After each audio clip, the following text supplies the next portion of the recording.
see. What's up, CJ? Yeah, I'm doing good. How about you?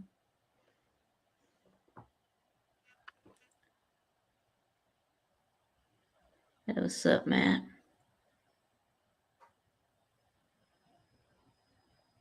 Yeah, I figured out how to do the countdown at the beginning of the show. So yeah, I also made some stingers. Hey, what's up, uh, Zona? Zona?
Mhm. Yeah, yes. So are y'all? I'm excited about the Obi-Wan Kenobi series. Yep, it's coming out 1 week from today. That's fucking Obi-Wan Kenobi. That's Obi-Wan Kenobi. Yeah.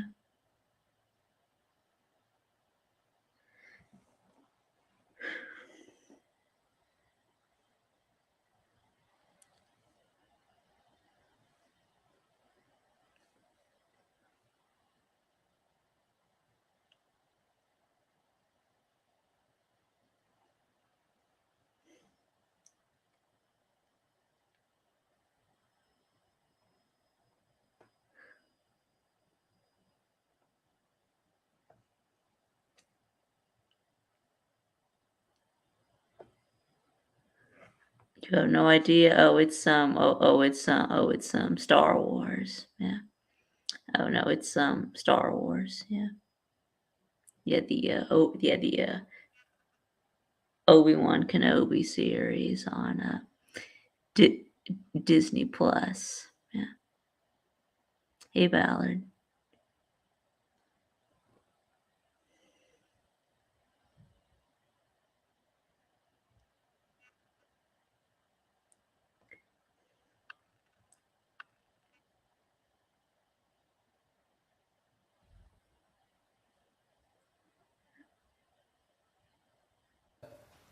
That's fucking Obi-Wan Kenobi.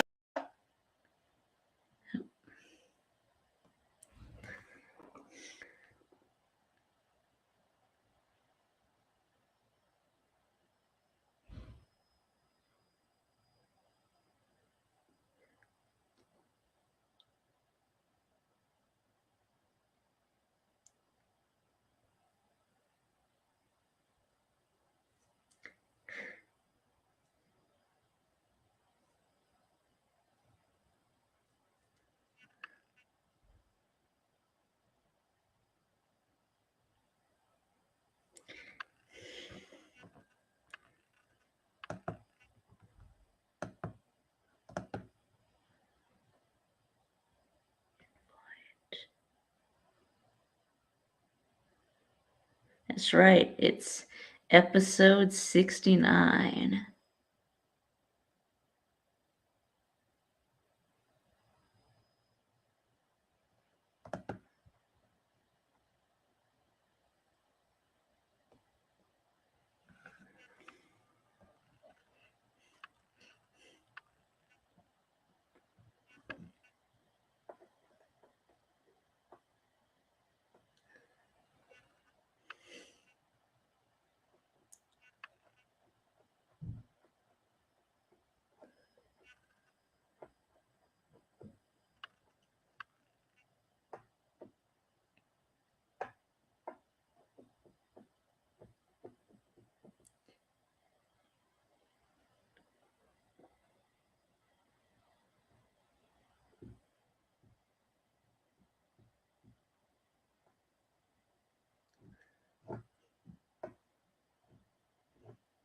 How long have I been on YouTube?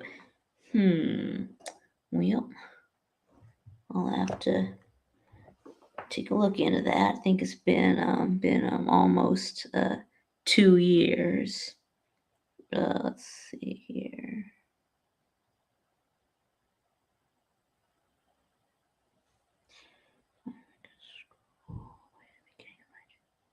I know. You know what? Yeah, what YouTube just did. They made it, hard to, find a channel's first video. They like changed the filter, so now you can no longer, select oldest. There's either, you know, most recent, and then there's so you have to start from the beginning, and there's also most popular, but they took away the oldest filter.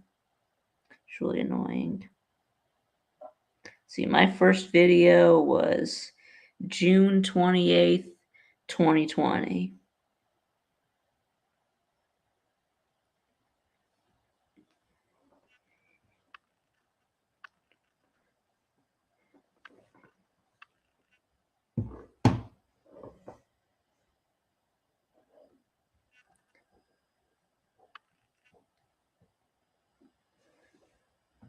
Yeah, I don't know. Yeah, I don't know. Yeah, apparently, Mama Millis was upset about the whole MFE thing. It means the Millis Free Entertainment. Uh,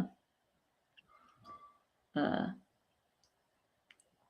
and he thinks that it's all he just all ag- ag- against him, right? And that some people don't like him over the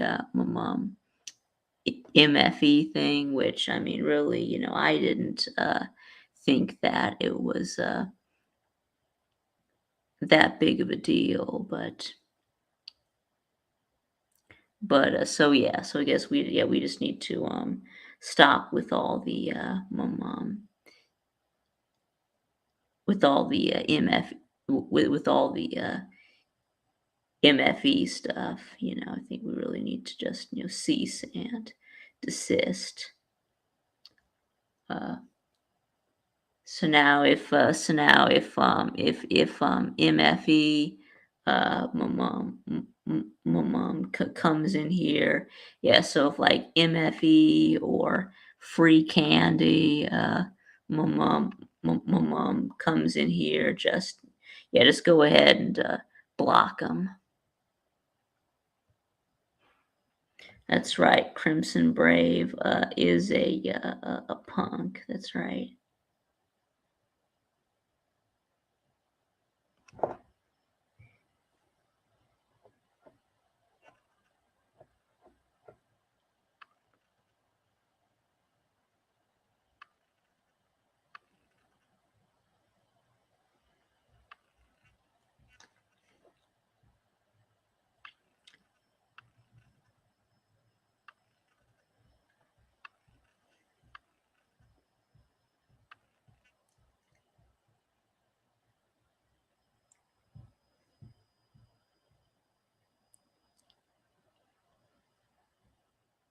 Yeah, I don't understand why anyone would make Crimson Brave a mod on their channel. Like I know,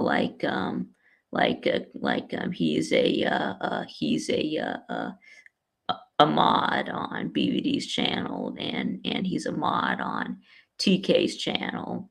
But they're constantly, having to time him out. So I mean, if you're always having to time out one of your mods, then they shouldn't be a mod. They should just take their wrench away. That way, we can time them out. So yeah, I mean, because Crimson Brave is a troll, so you really shouldn't be having a a wrench on any channel, but I know that he's not modded here. So it's Nate the Great. Well, Crybaby Chrissy. Who you talking about? Who's a crybaby? Are you calling Crimson Brave a crybaby, or are you calling Millis a crybaby?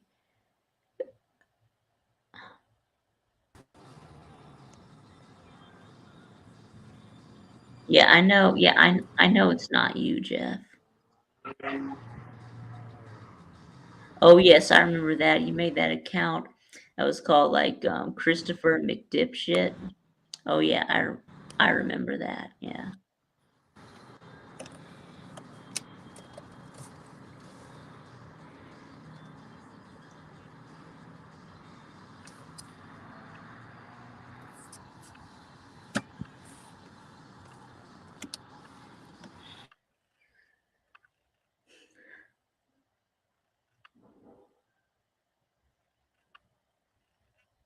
Hey Nate.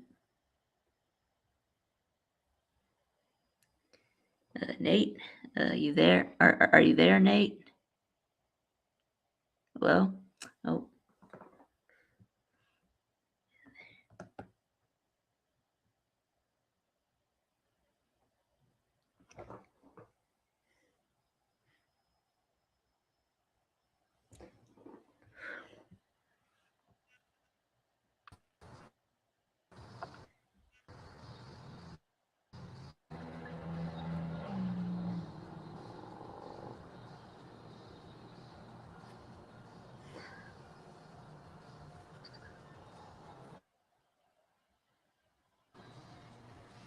What's up?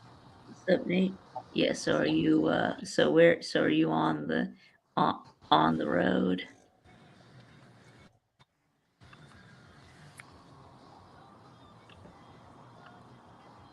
Can you repeat that, please? Yeah. I'm asking you, are you on the road?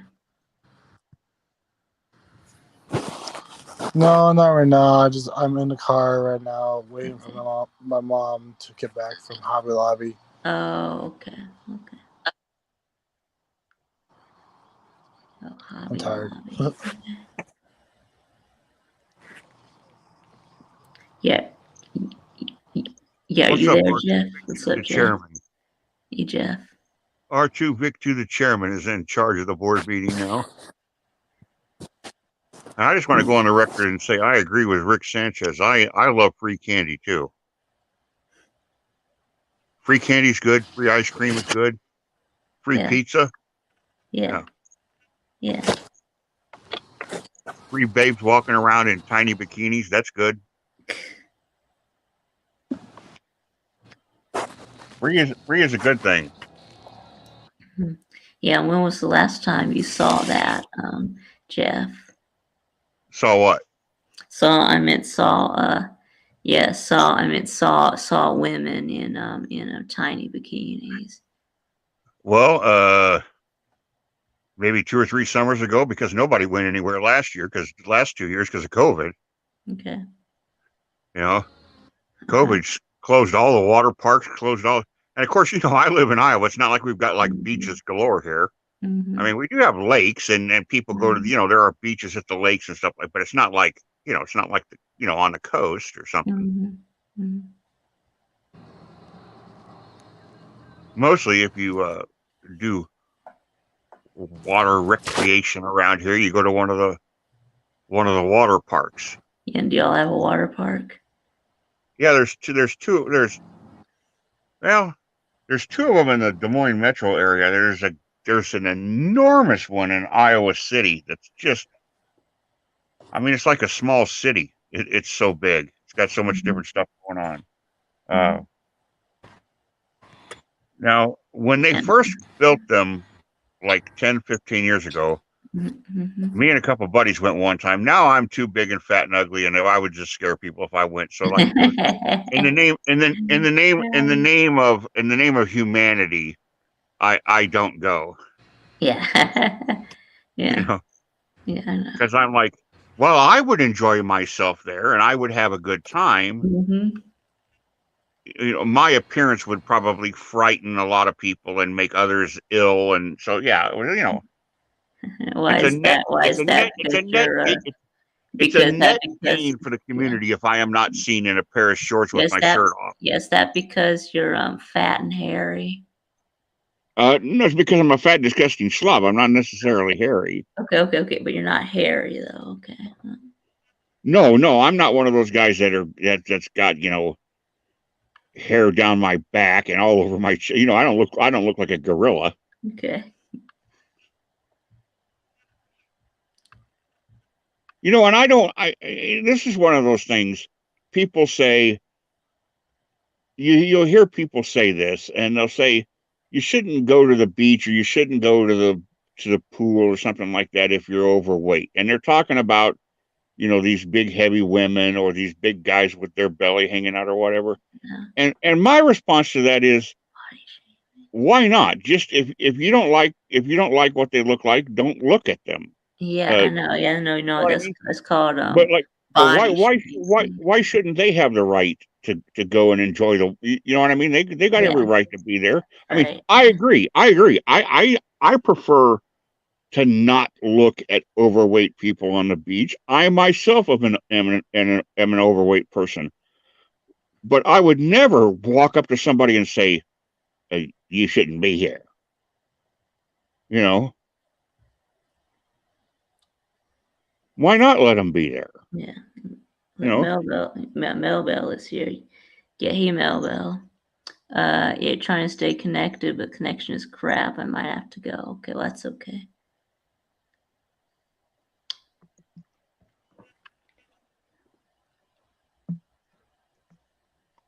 well, I had some interesting emails the last 36 hours, some interesting texts, I should say, from my mom. My brother-in-law, the husband of my sister, is on a business trip, and he is actually in Warsaw, Poland, as we speak. And he flew out of D.C. He flew out of Reagan International at D.C. And he flew the whole way on Lufthansa, which is the German airline. Mm-hmm. And he flew into Frankfurt, and then from Frankfurt to Warsaw. Well, he got to Frankfurt, and he's supposed to have like a 3-hour layover, waiting for the flight to go to Warsaw. Well, I guess there was some incredibly bad weather in Warsaw, so in Right Poland. now, So they were like, corn dog is trying to come in. We got divide. Oh, yeah. so it's like nobody's flying to Poland. All the airlines had to be delayed for 2 hours. So now his layover goes from 3 hours to 5 hours. Then they reopen the airport and say weather's cleared, everybody can come. And Lufthansa had a jet problem, and he had his 3-hour layover in the Frankfurt airport turned into 7 hours before he could get his connection to the poor guy. Oh man, 7-hour layover. He texted my sister and said, I spent more time waiting in the airport in Germany than it took me to fly from Washington D.C. to Germany. Wow.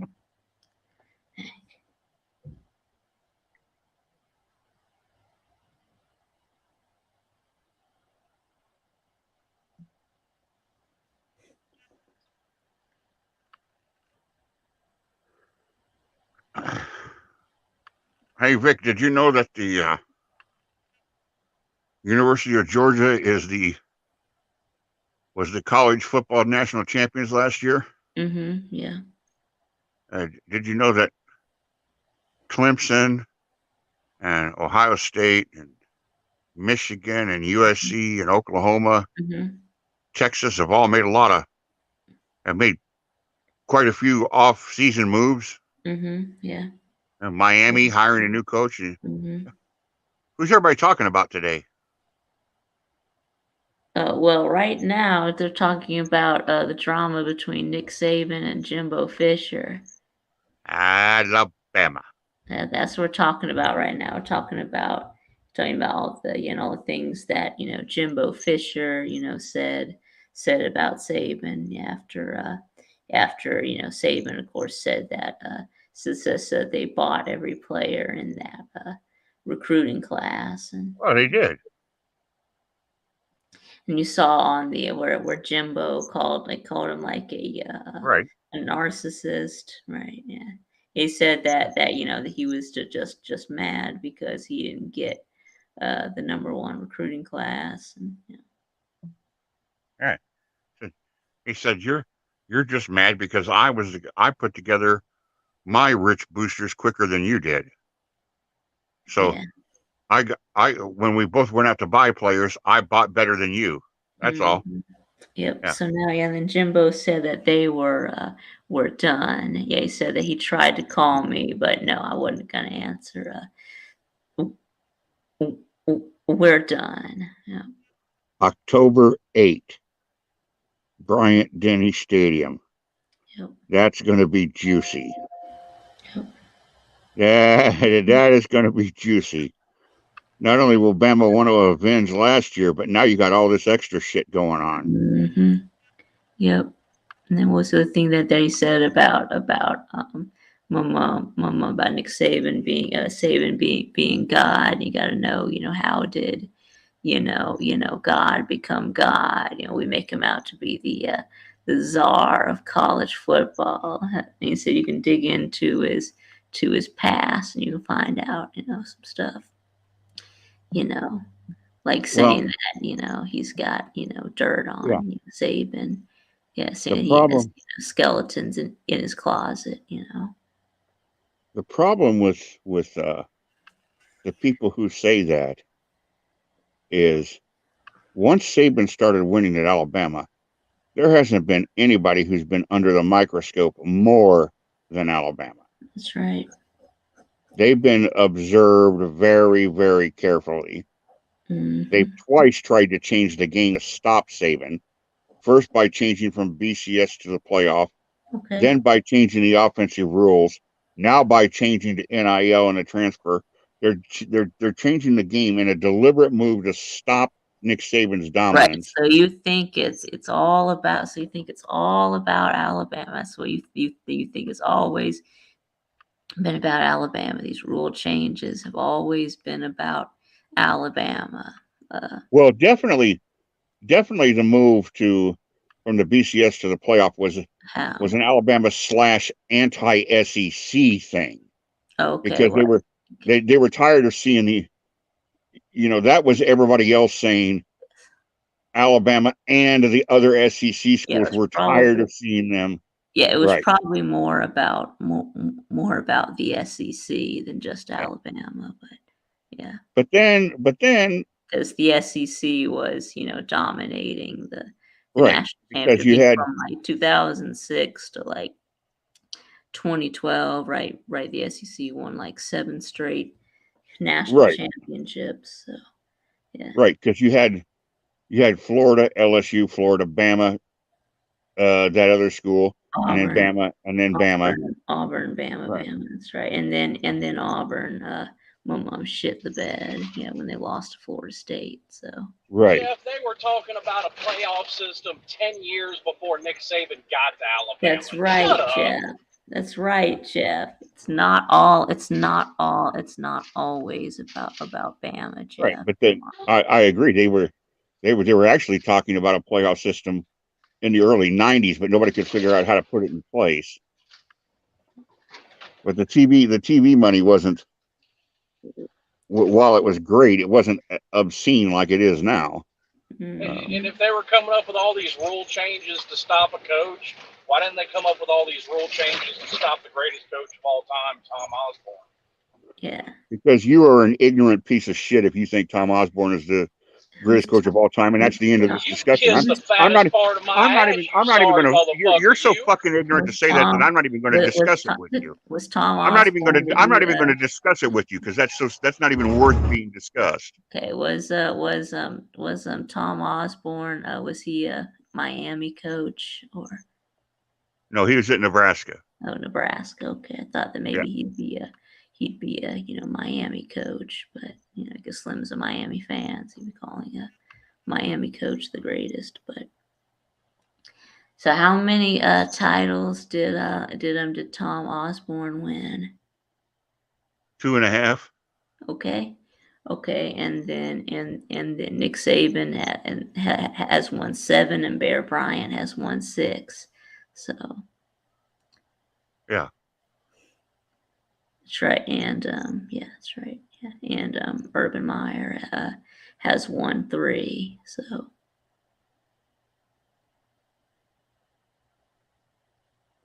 What do you think, Rick? What do you think about this no division stuff? Do you think the SEC should go no division like the Big Ten and yeah, like the Pac-12 and the Big 12?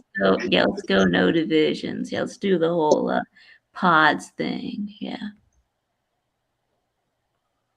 Yeah, let's do the pods. Let's do pods, and then do you still want an SEC championship game? Yeah. So when we go to pods, yeah, whenever we add Oklahoma and Texas, which I guess that'll be like 2025, right? Unless Texas and Oklahoma want to buy out their contract with the Big 12 before then. So I guess they could join as soon as next year, but yeah, they could join in 23 or 24, but they have to be in 25. We know that. That's right. Yeah, I like the pod idea too. I like the 4 4s, and then how you can determine the champion is that you can let's follow along here. Let's say you're going to have you'll name the pods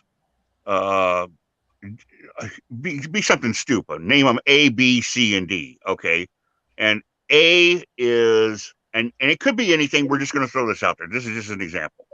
Let's say A is Texas, Oklahoma, Arkansas, and A&M. That's A. And B is LSU, Missouri, and the 2 Mississippi schools. Okay. Where's Arkansas? Arkansas's in with the 2 Texas schools in Oklahoma. Okay. Sorry about that, Vic. Okay. Got a phone call. So let's just say that's your A and your B. Okay. And you can switch who's in there, but just for the sake of argument, that's A and B. So everybody says, what if you have, you've got 4 teams? What if you have 4 teams that are whatever? Well, everybody's going to play everybody in their own pod. Mm-hmm. And there's going to be another pod they're going to play everybody every year. Mm-hmm. And then you'll switch off the other 8 schools. You'll play 2, 2, 2, 2, 2. That's how you get your 9-game schedule. Right. So what I'm saying is you can have the best of the A and B is one team in the championship round, and the best of C and D is the other team. So you're not looking for like 1 year it's a C and a D, or 1 year it's an A and a B. You're saying from A and B we have to have one, and from C and D we have to have one.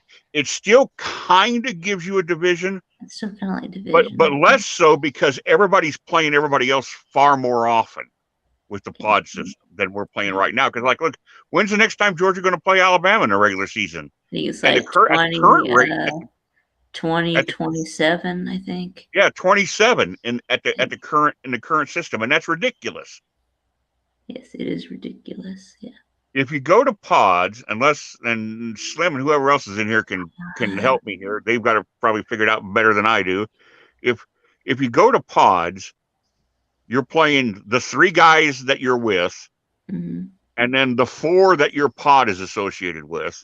That's right. And then that leaves you 8 guys on the other side, and you're going to play 2 of them 1 year, 2 of them the next year. So if a student comes to Tennessee, he's going to play everybody in the SEC at least once while he's there for his 4 years. Isn't that correct? Well, at least twice. Or at least twice. You'd have a home and away with everybody in the conference. Yes.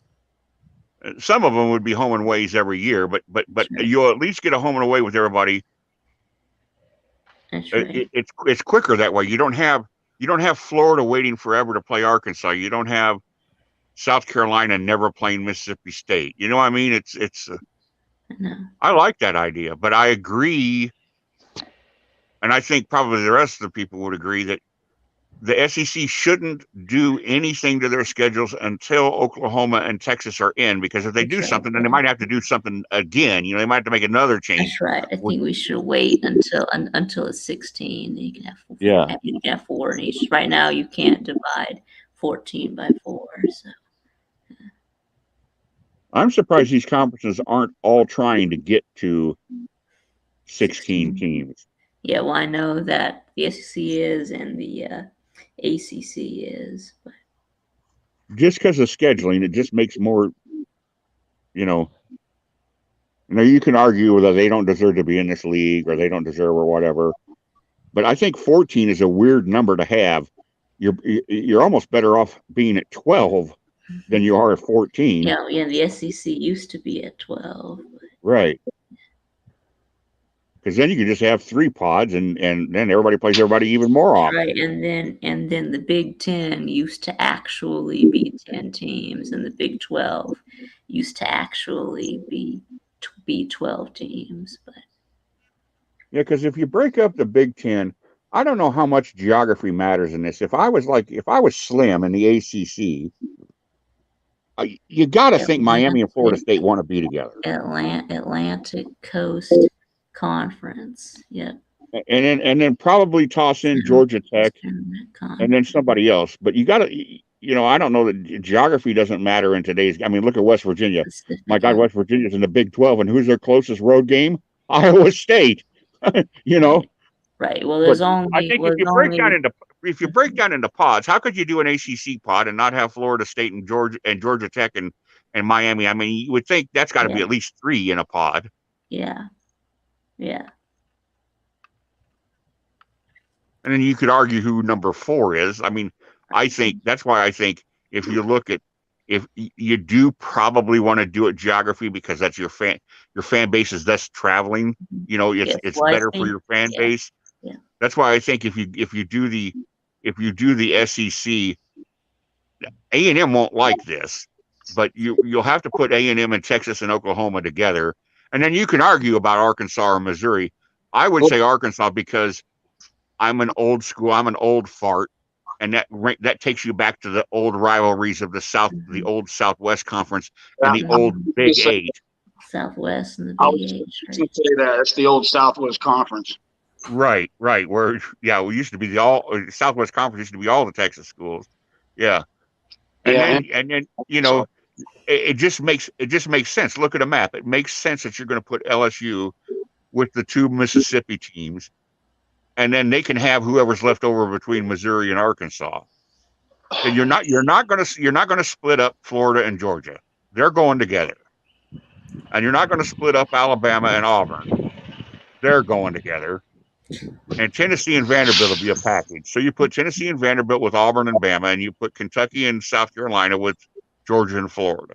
That way you're preserving some of the old school rivals. I kind of want Auburn too. So I guess it may end up being a custody battle between Georgia and Alabama about. But see, the good thing, Vic, is if we do that, is that we've been playing Auburn longer than y'all have. So right. But we've played more times. So. But the way around that is if pod C is Bama, Auburn, Tennessee, Vanderbilt, and pod D is Georgia, Florida, South Carolina, and Kentucky, C and D are going to play each other every year. Mm-hmm. So Georgia's still going to play Florida, or Georgia's still going to play Florida every year. They're going to play Auburn every year, but guess what? They're also going to play Alabama every year.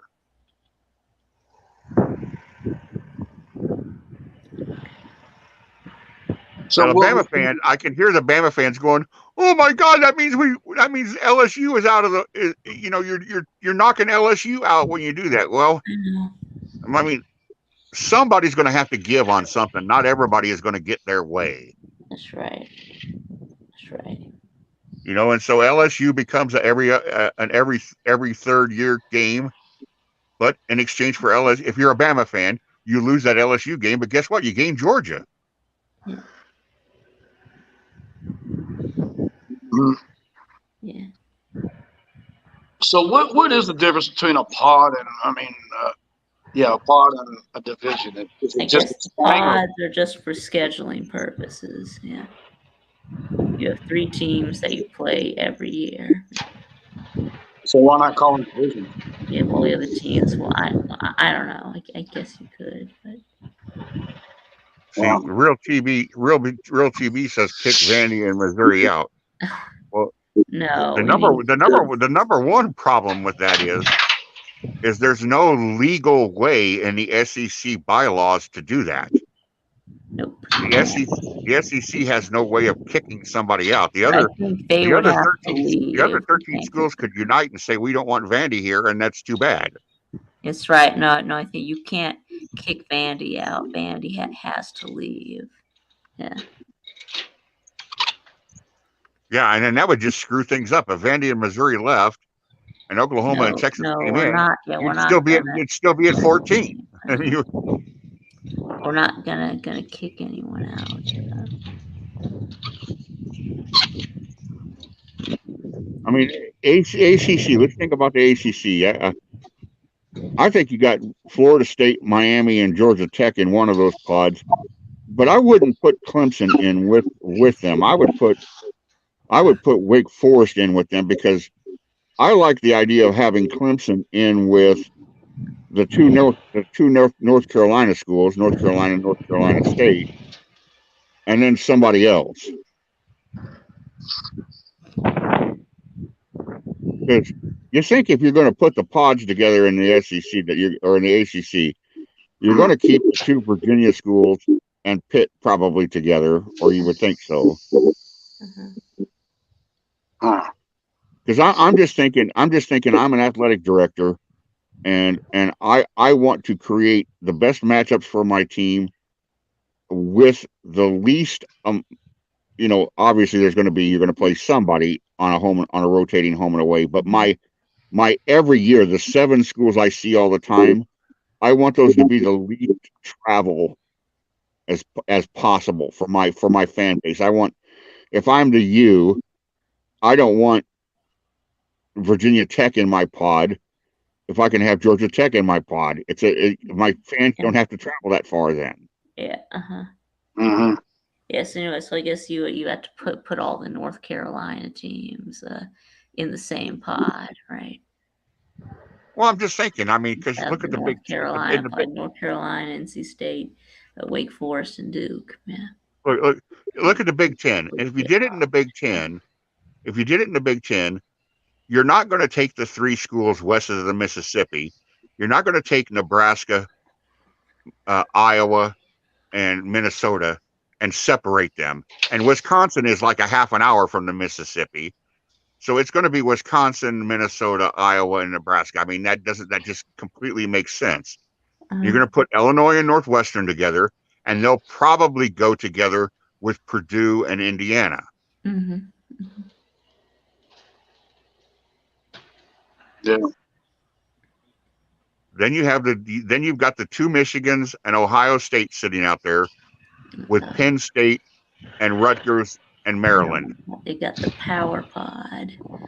Right. You've got the problem that you got that Big Ten problem of the 14 schools. Are you going to have if you've got 14 schools, what do? Do you have 2 pods of 3 and 2 pods of 4?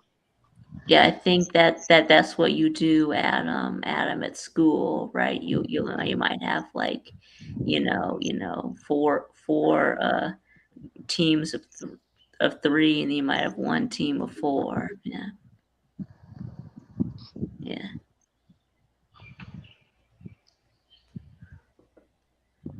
I mean, I think you want to preserve your natural rivalries as much as possible, but I also think, if let's say you're North Carolina, if Mike Vick is the athletic director at North Carolina, okay, and they come to you and they say, hey, Vic, we're thinking about putting you in a pod with Syracuse.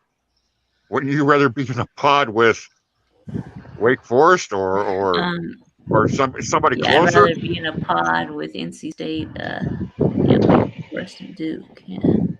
Yeah, with Duke. Keep all Yeah, the we're North right there. Carolina, keep all the North Carolina schools together. Yeah. Those three schools are only like a half an hour apart. I don't see what's wrong with, say, like Alabama being in Pod B. You want to call it a pod, and say like Alabama in Pod B, Auburn in Pod C. That way, LSU slides in the same pod with Alabama, Ole Miss, and Mississippi State. Right. So I just think that if you do that, though, if you do that, you're going to have to guarantee that A and B are locked together. That they're going to always play each other every year. That they're like twins. They're the siblings. That okay. You're not directly in our pod, but you're in the pod we play every year. Well, it's just like, let me give an example.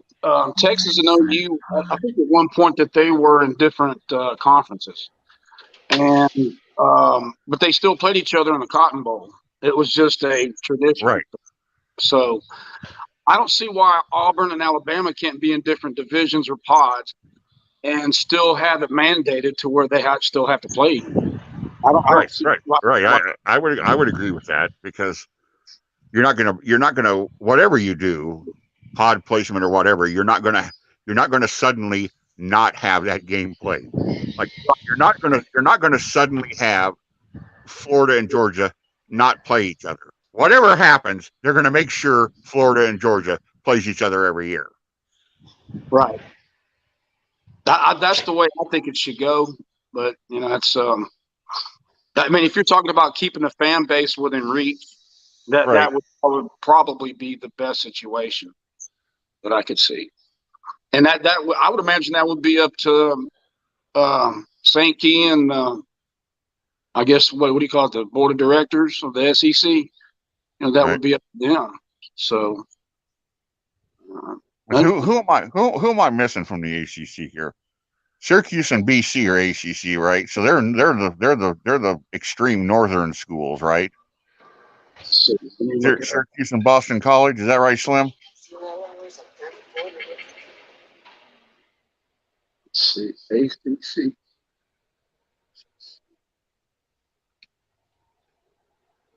So they're going to have to be together. Okay. The school that's screwing this up for the 14-team ACC and the 14-team Big Ten, the school that's causing that the screw up of getting to 16 is Notre Dame. Yeah. Because if Notre Dame would get off the pot, take a shit or get off the pot and join one of those two, well, then they could grab somebody else and. Well, we got Duke, Maryland, Clemson. No, Maryland's Big Ten. Are they Big Ten now? Okay. Shit.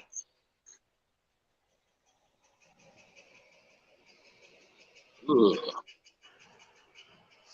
I never understood that. The Big Ten reached out to Maryland. I know they wanted that East Coast TV market, but it just didn't make sense.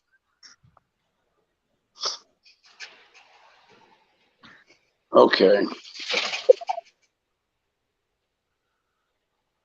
see, Florida State, Virginia Tech, Clemson, Miami, Pitt, Georgia Tech, Louisville, North Carolina. Louisville. That's the team I always forget. Is that it? Okay.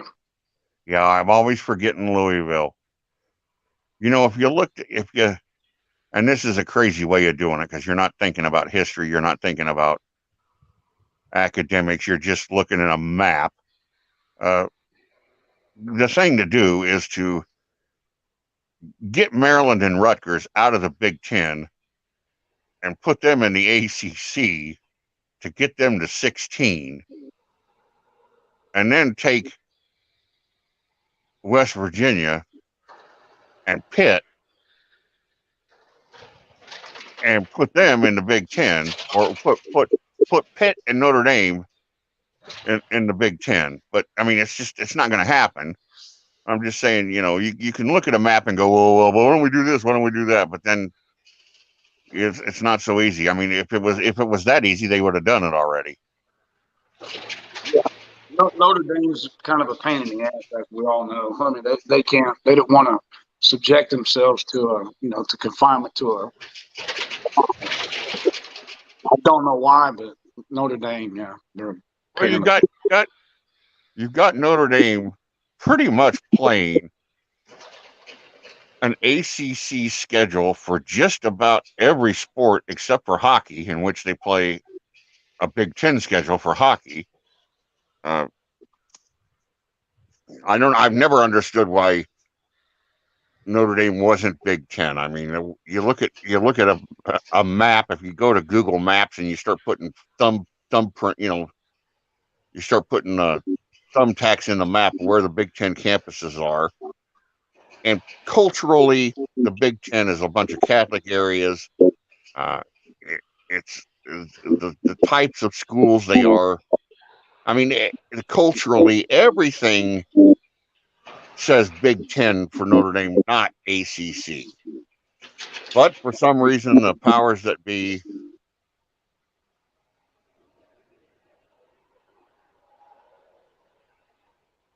I mean, if Slim's in his truck and he's parked underneath Touchdown Jesus, he can drive to Northwestern, Illinois, Purdue, Indiana, Michigan State. He could almost get to Iowa and Ohio State within 5 hours. Wisconsin's almost 5 hours. I mean, he's literally right smack in the middle of the Big Ten.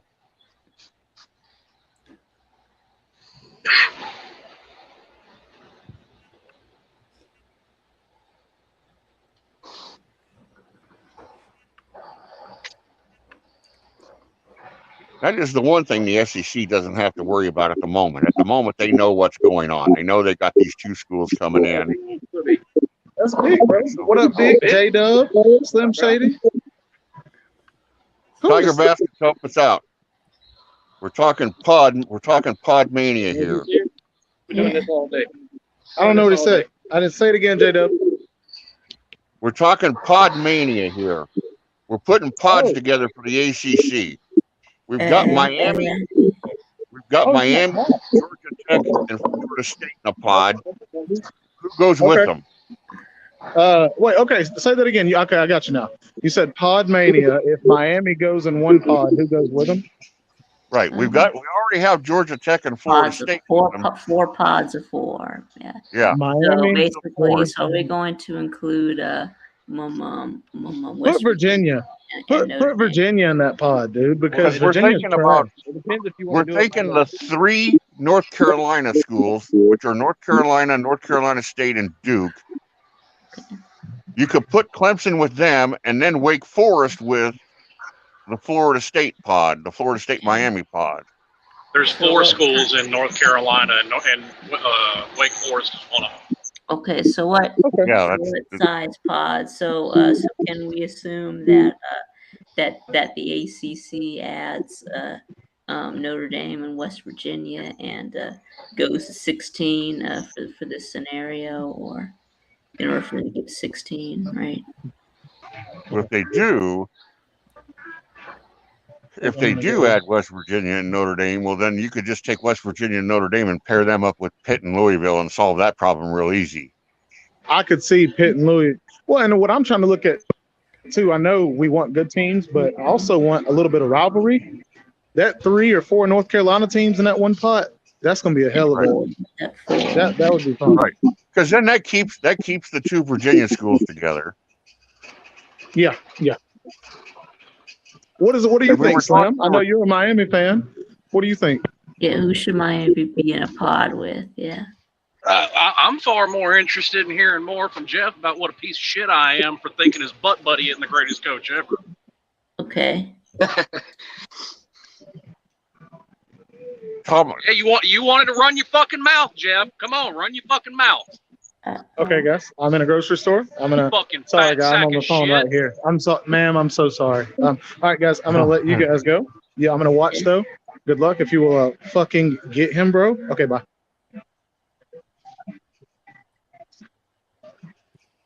Okay. So what's the Baskins problem pulled here? the The problem Baskins here, pulled the you're public mad decorum because card. Tom Osborne is not the greatest college football coach of all time, or Well, yeah, it wouldn't matter if the argument was Saban is better than Tom Osborne, because you could say Bear Bryant was better than Tom Osborne. You can make an argument for Urban Meyer. You can make an argument for Eddie Robinson, actually, as maybe the greatest of all time. who's Eddie You Robinson? say, Eddie Robinson oh, had yeah. over 300 wins and at Grambling, and Grambling. Okay. his Okay. his Well, graduation that's his at what graduation. that's That's not. FCS. But that's not the question I asked. I said I want to hear more about what a piece of shit I am for having a different opinion than you. Wait, what? You said he Well, you're was entitled to your own opinion. I just think You that said your he was argument it doesn't hold water. What he didn't? What Jeff didn't call you a piece of shit though. But Yes, I he said, did. yeah, I don't. okay, I you think the argument doesn't hold water. It's not a personal thing. Well, You can well, have whatever but you opinion made you it want. personal, Jeff. You made it personal. Oh, You wanted to run your mouth. Well, I apologize. I didn't mean to make it personal. I was against your argument, not against you. Well, then why call me a piece of shit for making the argument? I should have said, I misspoke. I should have said, allow me to correct myself. I think Slim's argument that Tom Osborne is the greatest coach of all time is a piece of shit, not Slim. I disagree. And the stats tend to back me up. And we can disagree all we want. All you got to do is put Tom Osborne's career stats out there against, name your guy, Bear Bryant, Nick Saban, His whoever. is better than all of them except for national titles. And if that's your only argument, I think that's a pathetic argument. It's been known throughout the 70s and 80s. I mean, for many, many years that Bear Bryant, he was considered a better coach than Osborne. I'm just telling you. My opinion is he isn't. Okay. Can you back that up? Yes, he put teams in national title games in 4 different decades. No other coach has done that. Let's see here. Let's see. Saban's done it in 3. Saban's done it in 3 decades in a 15-year span. You want to go down that route? That's less than Tom Osborne. He has less wins than Tom Osborne. The only thing he has more is national titles. That's it. Well, I think that's part of the argument, but if that's the only part of the argument, that's dumb. You can national title. That holds its weight. Oh, sure. I said that's part of the argument. Right. Absolutely. But Tom Brady's not the greatest because he's got the most rings. He owns every stat that's possible for him to own.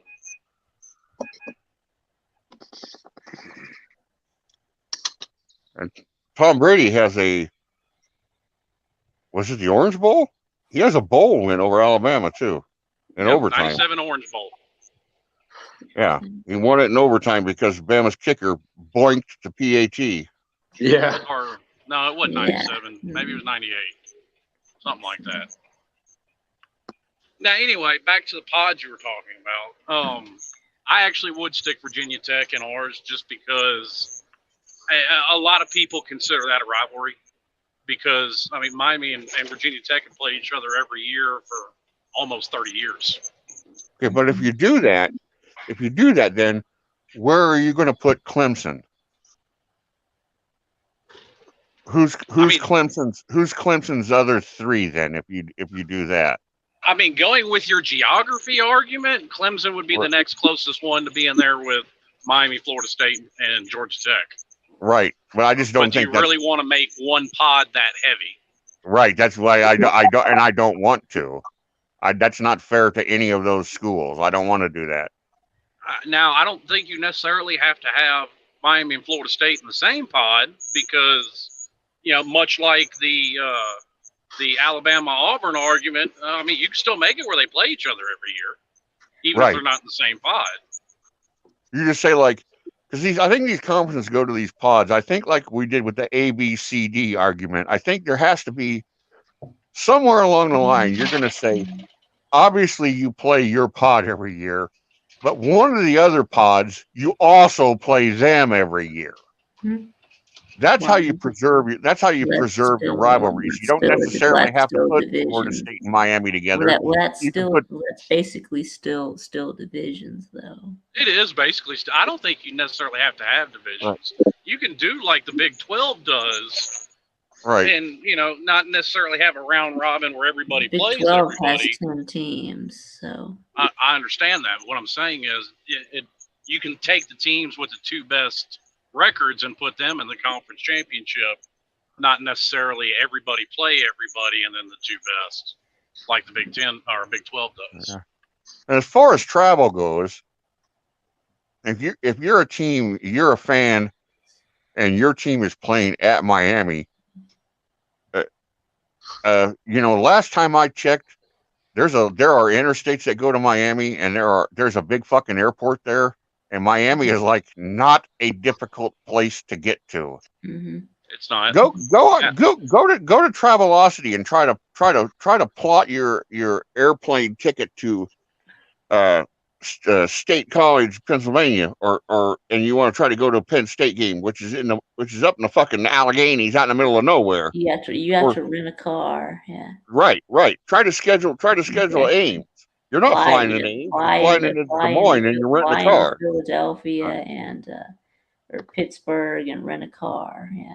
Right. Some of the, not all of these schools, like Wake Forest, there's not like an international airport 5 miles from Wake Forest's campus, but Miami's a big city. That's an easy destination to get to.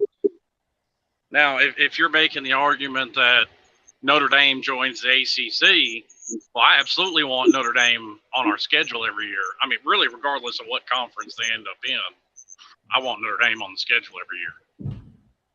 Yeah, I just can't, I have to say this, in case there's somebody listening who doesn't know this. I went K-12 all boys Catholic education in Springfield, Illinois. So I grew up, everybody around me was Notre Dame. I grew up liking Notre Dame. I didn't own a bunch of Notre Dame stuff. I was not what you would call a Notre Dame fan, but I never had any animus towards Notre Dame. They were just Notre Dame, so we always want them to do well. And that's pretty much where I was with that.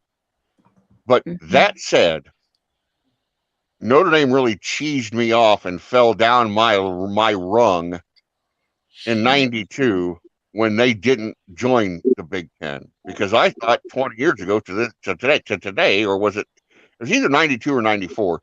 Anyway, they should have been in the Big Ten. I mean, just look around, it just made sense. I just couldn't figure it out. Like when Oklahoma and Texas were going to join the SEC. Okay, I didn't like them leaving the Big 12 because I cover the Big 12, but they weren't going to go to the Pac-12. I mean, those schools have more in common. Yeah, they can't go to the Pac-12 with the SEC than they do. That's what I'm saying about Notre Dame. Notre Dame just seems like a better fit on multiple levels in the Big Ten than it does in the ACC. Well, right now they're closer to joining the ACC than they are to joining the Big Ten. So. I agree. Well, I mean, I just want them back on the schedule because, that became a really heated rivalry that everybody watched. Yeah, Catholics versus convicts, right? And then, you look at it when they played in 2016 and 17, I mean, everybody made a big deal about that game because it's Miami and Notre Dame. Yeah. And I'm just, and I've said this several times, I'm not a fan of playing lesser schools. As it sits right now, we have 4 non-con opponents. I want 3 Power 5 non-con opponents, and I want 2 of them to be Notre Dame and Florida. Right.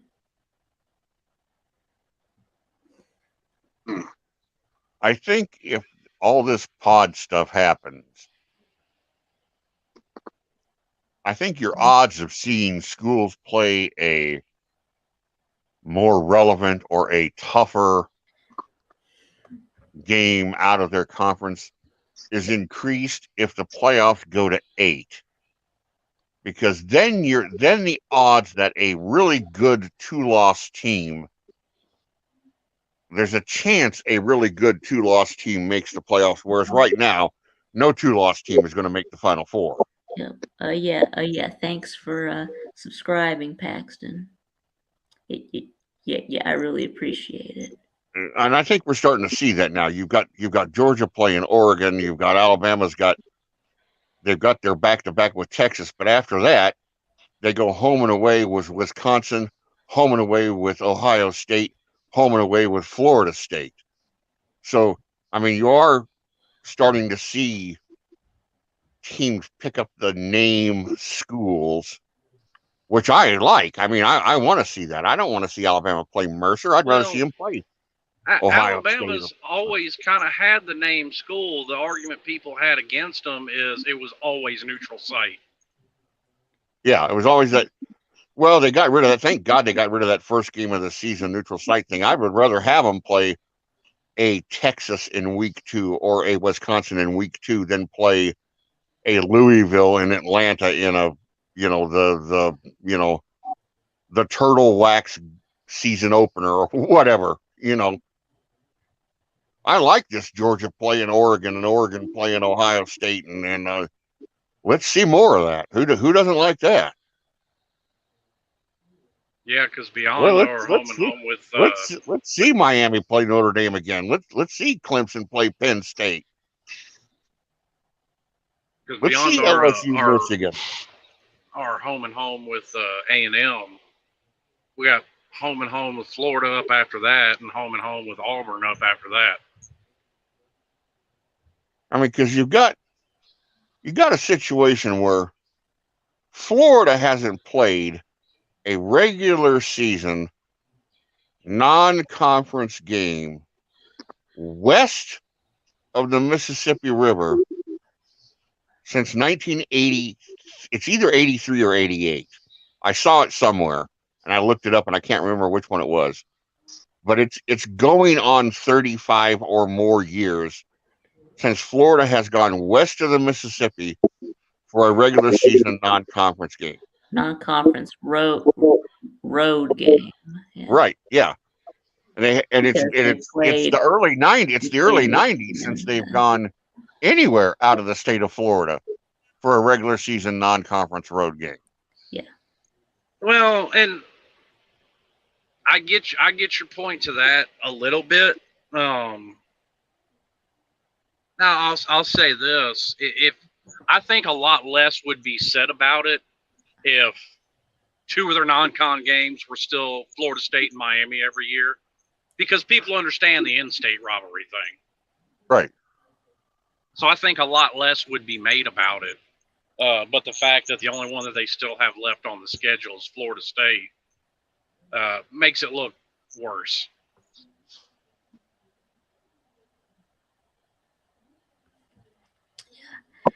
Yeah, well, there's only 99 days until the start of the college football season. Woo! Football! I know that it didn't happen, and the reason why it didn't happen was because they joined the SEC, but the Hawkeyes, Iowa had and was pretty much everything but the ink on the contract, a home and away series with Oklahoma. Now you think, oh, Iowa, Oklahoma, that doesn't have any sizzle. Well, you get sizzle by starting something like you say LSU, Michigan. Well, that didn't really have any sizzle. Oh, but you tell me you wouldn't watch that? Just like Penn State, Auburn, you're going to watch that. Georgia, Oregon, you're going to watch that. It's got sizzle. I mean, these are the kind of matchups we want to see, or I would think these are the kind of matchups we want to see. Yeah. Well, I mean, I think a little bit of the luster, and I mean, it's not either school's fault, but I think a little bit of the luster, would get taken off, say, just to use as an example, a Georgia Oregon this year because it's Dan Lanning's first year. Man, it's just the way it worked out. Right. I mean, it's not really anybody's fault. It's just it takes a little off of it. Right. I mean, Bama had in the early '90s. Bama had back-to-back seasons where I think they played like the Citadel or somebody like that, and the reason why they did is because that spot was actually supposed to be UCLA. And UCLA got out of the contract. And so then they're stuck with, I've got to find somebody at the last second. That can happen to anybody, not just Alabama. That could happen to Louisville. I mean, you're going to have that happen. And also, you know, like let's say Miami schedules a regulars, you know, they're going to Miami says, you know what, I'm going to grab Arkansas for a home and away series. But we can't get them on the schedule to 27 and 28.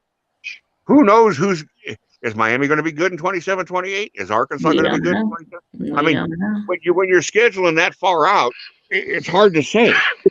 Right, absolutely. I mean, Auburn looks like crap now. Who knows what they're going to look like when Miami goes in there and I think it's 26 or 27, whatever it is.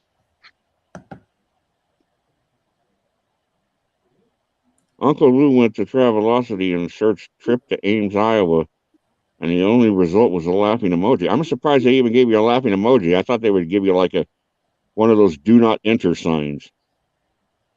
Yeah, I'm 24, Paxton.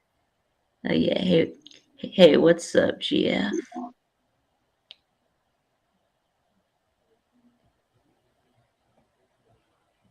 Yeah, yo, Traveling Fools. Yeah, what's up, TK?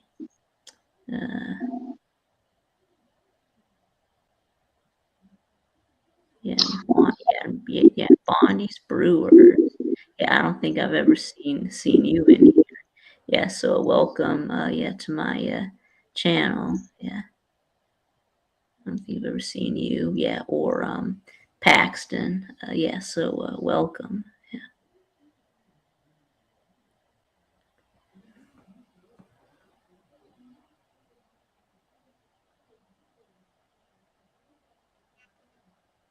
Slim Shady, I took 3 different coaches, Tom Osborne, Joe Paterno, and Bear Bryant, and kind of compared them.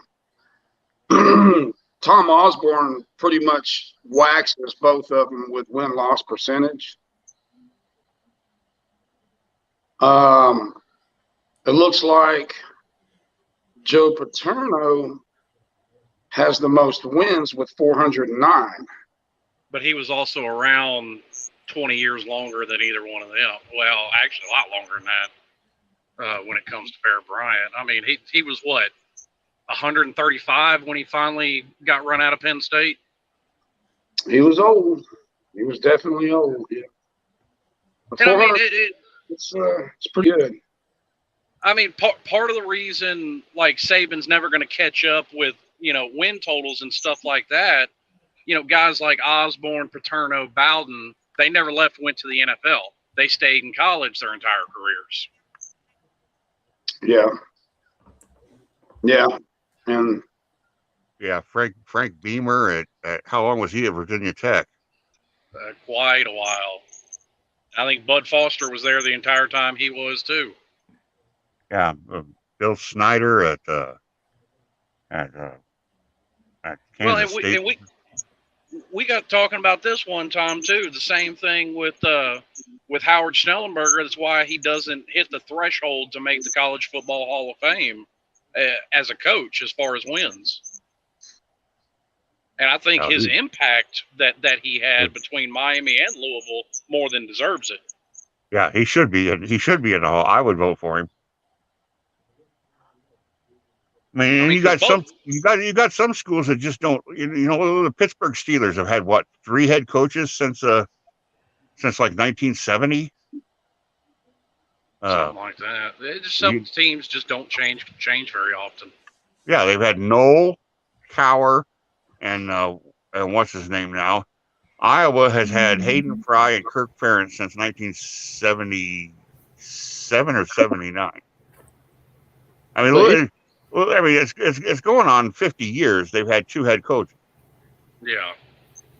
Here's something that, if I could go on here between the 3 coaches, that's pretty interesting. Out of the 3 coaches, their bowl win-loss percentage, Tom Osborne was not very good. He was 480%, which is under 500. So that tells me when he gets out of his conference, then he's probably in trouble most of the time. Joe Paterno has a bowl win-loss percentage of 662. And Bear Bryant comes in second with 552. That's bowl win-loss percentage. So, Tom Osborne, I mean, he's got a lot of wins, but he gets outside of his conference, he's in trouble. Well, not always. I mean, you can't just look at a win-loss and say, oh, he's in trouble.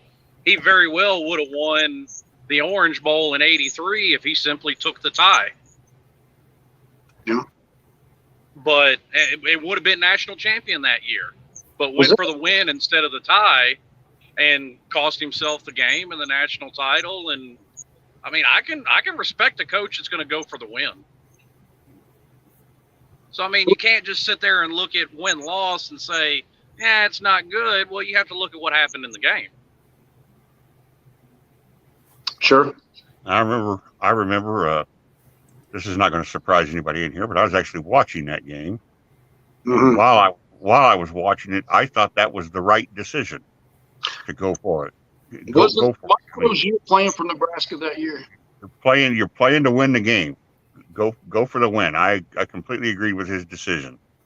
I mean, it didn't work out, but I mean, I thought that was the right decision.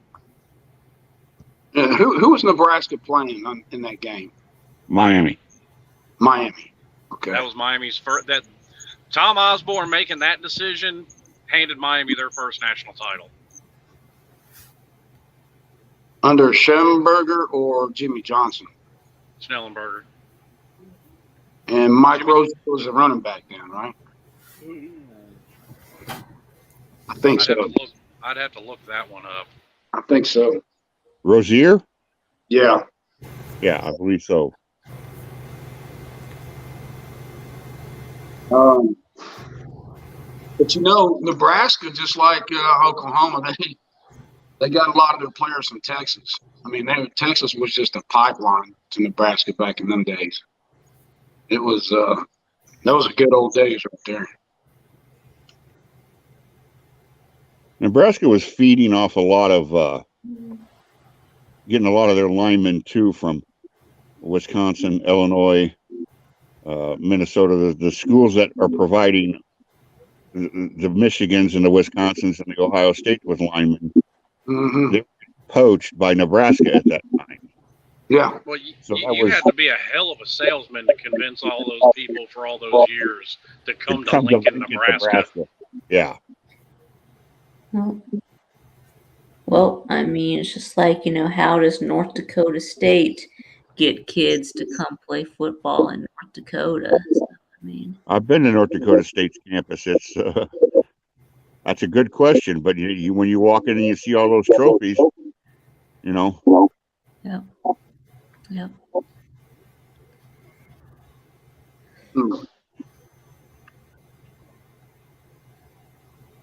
North Dakota State.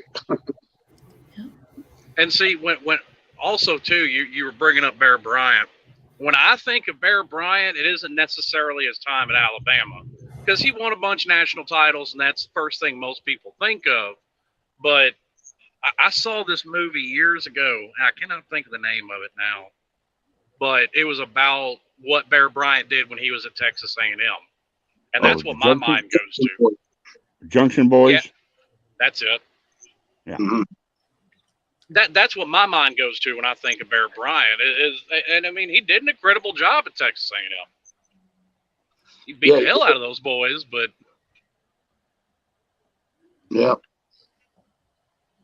Oh yeah, what's my prediction for Texas this year? Yeah, I'm gonna do my previews this summer. So I'll look into it and then I'll let you know when I do my predictions. So, yeah. Jerry Will's asking if I encountered Mark Mangino, the old Kansas coach. Yes, of course I did. Mm-hmm. Yeah. You know.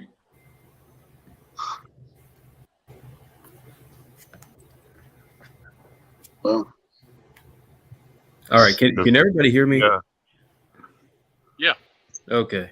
All right. Finally. Jesus, I was trying to fix my mic. What's up, guys? Tater Man here. What's going on, man? Jerry asked what he was like. Jerry, I have to say that the visiting coaches, I never have and do not have a lot of contact with. Just very, very cursory, very quick, bang, bang, bang, 5-10 minutes a week with the visiting coach. He seemed like a decent guy. I was always impressed by Gary Patterson at TCU. He was always a great guy to be around. Who's now? He's a Texas Longhorn now. Yeah. He was a good guy to be around. Brett Bielema, he's one of the worst visiting coaches I've ever had to deal with. He was an asshole as a player at Iowa. He was an asshole as a coach at Wisconsin and Arkansas. He was an asshole as a coach at Illinois. Mm-hmm. I really liked Dan McCarney at Iowa State. I like Matt Campbell. Gary Patterson is a great guy. Bill Snyder at Kansas State, great guy. Always very, very courteous, very professional, very been around the block, know how to handle themselves. Yeah. I would say that Bielema and Van Gundy, or what's his name at Oklahoma State? Mike Gundy. Mike Van Gundy. Yeah. Gundy. Those are the two that could probably do without. Mm-hmm. I tell you what, Gary. But again, the visiting coaches. I mean, what my job is, the visiting coaches. I'm only just briefly in their press conferences, so it's just and then pregame warm-ups. I mean, I'm not hardly around them at all. Not the visiting coaches. Mm-hmm. Well, Gary Patterson, I'm gonna go back to him for a second. He didn't recruit very well. You know, he didn't get 5-star athletes. He coached 3 stars and turned them into, never won a national championship, but he did pretty damn well with what he had, and he won some bowl games, and he's a pretty damn good coach. He really is. In my opinion, he's underrated. So we'll see how well he does with the Longhorns this year. Well, he's not actually a coach, is he? Isn't he an analyst? Well, from what I understand, he's an assistant head coach, and he cannot go down on the field. He can only stay up in the press box. Who is? Gary Patterson. Okay. He's at Alabama now? No, he's at Texas Longhorn. Texas, okay. I mean, I've heard there are rules that, the analysts aren't supposed to be coaching in practice. I mean, I've seen it. I've seen pictures of Butch Jones out on the practice field when he was at Alabama. I've seen pictures of Jason Taylor out on the practice field at Miami now.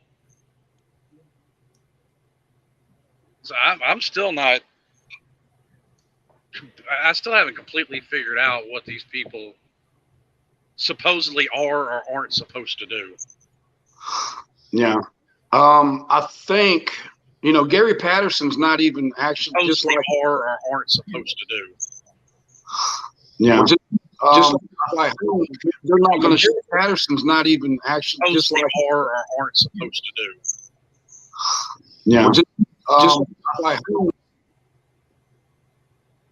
Oh, Jeff left. Yeah. Jeff left. I think we have to wait till the end of this month before everybody can legally be on the roster or something like that. People are saying that Ajay Hall is not on the team. From what I understand, it's not true. He erased everything because he's not considered. He has to enroll first, and I think that's the same thing with Coach Patterson, or something to that effect. That's the reason why I'm seeing him. Now, that also may be the same situation with what you're talking about with the Hurricanes, Slim. Well, the whole thing with having these former head coaches as analysts is they don't technically, quote unquote, have a coaching job. So TCU still has to pay him. If he got another coaching job, TCU wouldn't have to pay out his contract. So, Okay. I mean, that's the whole Ponzi scheme behind that. And so you're saying there's legalities involved? Yeah, pretty much. I mean, basically what those analysts do is, from the way I've heard it described, is, they're the ones, watching game film for your next opponent and taking the load off of, stuff supposedly the head coach or the coordinator is supposed to be doing. Or in Butch Jones's case, out on the car lot washing all of Saban's Mercedes. Yeah. Yeah. So with all that said, what do you think the Canes are going to do this year? You want to do a record prediction? Plus or minus a game, 9-3. Set a range at least, right? Yeah, I think they'll be somewhere around 9-3. I mean, 8-4 wouldn't surprise me. 10-2 wouldn't surprise me. So somewhere between 8-4 and 10-2. Okay. Yeah, that's why just 9-3, right in the middle. Okay, good. I think that, and I think at the very least, the upgrade in the coaching staff is worth a couple of wins over last year, and they went 7-5 last year, so a couple more wins would be 9-3. I can definitely see that. The ACC as a whole, in my opinion, I think Wake Forest is going to be down. They were up last year. North Carolina, who knows what's going to happen there. Some of the heavy hitters in the SEC are kind of down, in my opinion. I see Miami doing fairly well. They're good in the transfer portal, coaches. Yeah, I mean, we'll see what happens. Yeah, and I mean, call it being pessimistic, maybe even call it being realistic.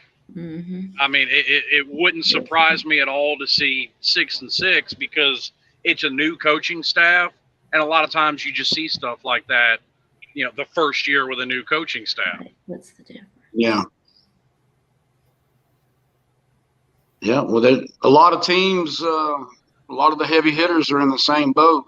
Oregon, Oklahoma, basically Texas, USC. The main reason I think Miami won't is because they've got the quarterback situation figured out, and they have a very good quarterback. And I think that'll be one of the differences why they won't go something like 6-6. And a good tight end. I got a damn good tight end. I forget his name. Will Mallory. Yep, that's him. Yep, watch out for him. Be right back. This beer's running right through me. Okay. Share some of your words of wisdom with us, Jordan Bowman. Pertaining to what, Miami? Anything. You're just a very wise individual, and I wish to soak up your wisdom. Oh well, I truly appreciate that. That's pretty flattering, actually. I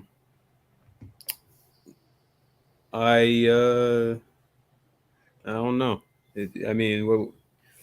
I guess in terms of Miami, I mean, to kind of piggyback off of what you said, I think 9-3 is probably about right. I think that's a pretty good baseline for what I think they can achieve. I think obviously they have one of the best quarterbacks in the conference, and so I mean I think that automatically gives them a leg up. It's a matter of finding the alphas in the pass catching room, the wide receiver room, and figuring that out because there's talent there. I agree with that. Yeah. No, obviously, I think the defense obviously is very talented as well. I liked what I saw in the spring game from the DBs. I liked the tackling. I thought they looked a lot more sure of what they were doing than they did under the previous coaching staff.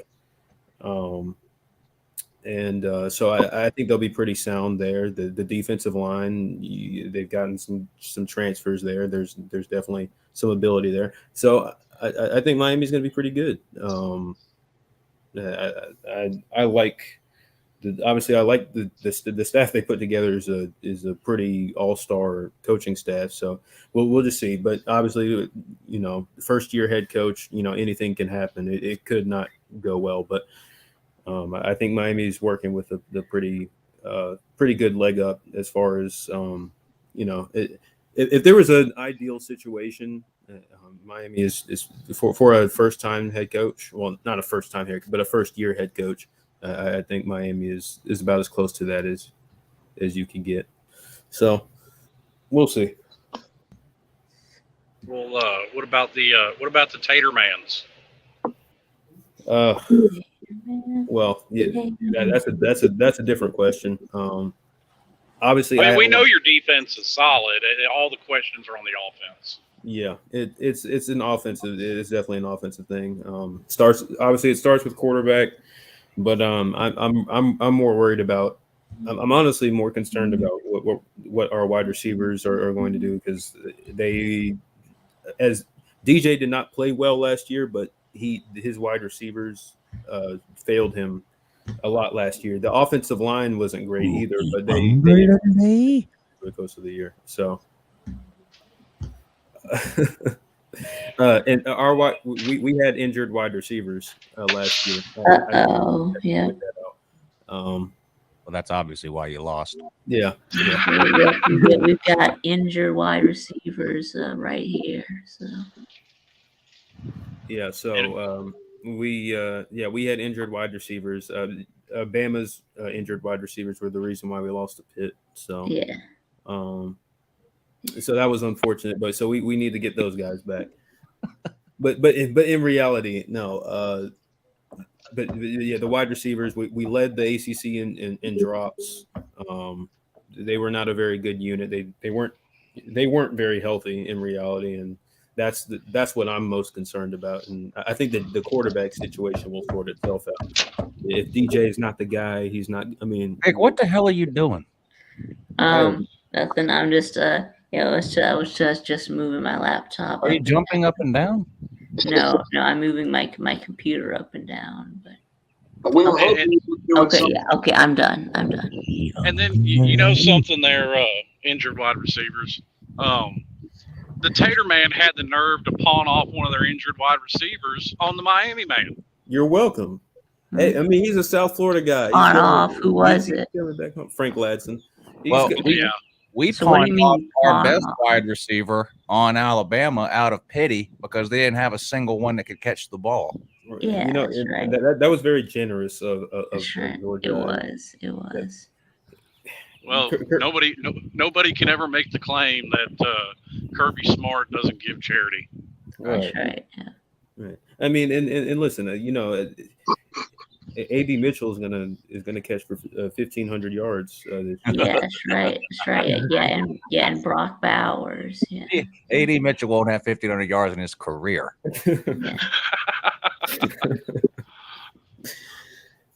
No, but that's the biggest thing. The wide receivers are what I'm most concerned about. Then the quarterback, and then I think the offensive line. We bring everybody back on the offensive line, and there's definitely talent there. I think we need one or two transfers.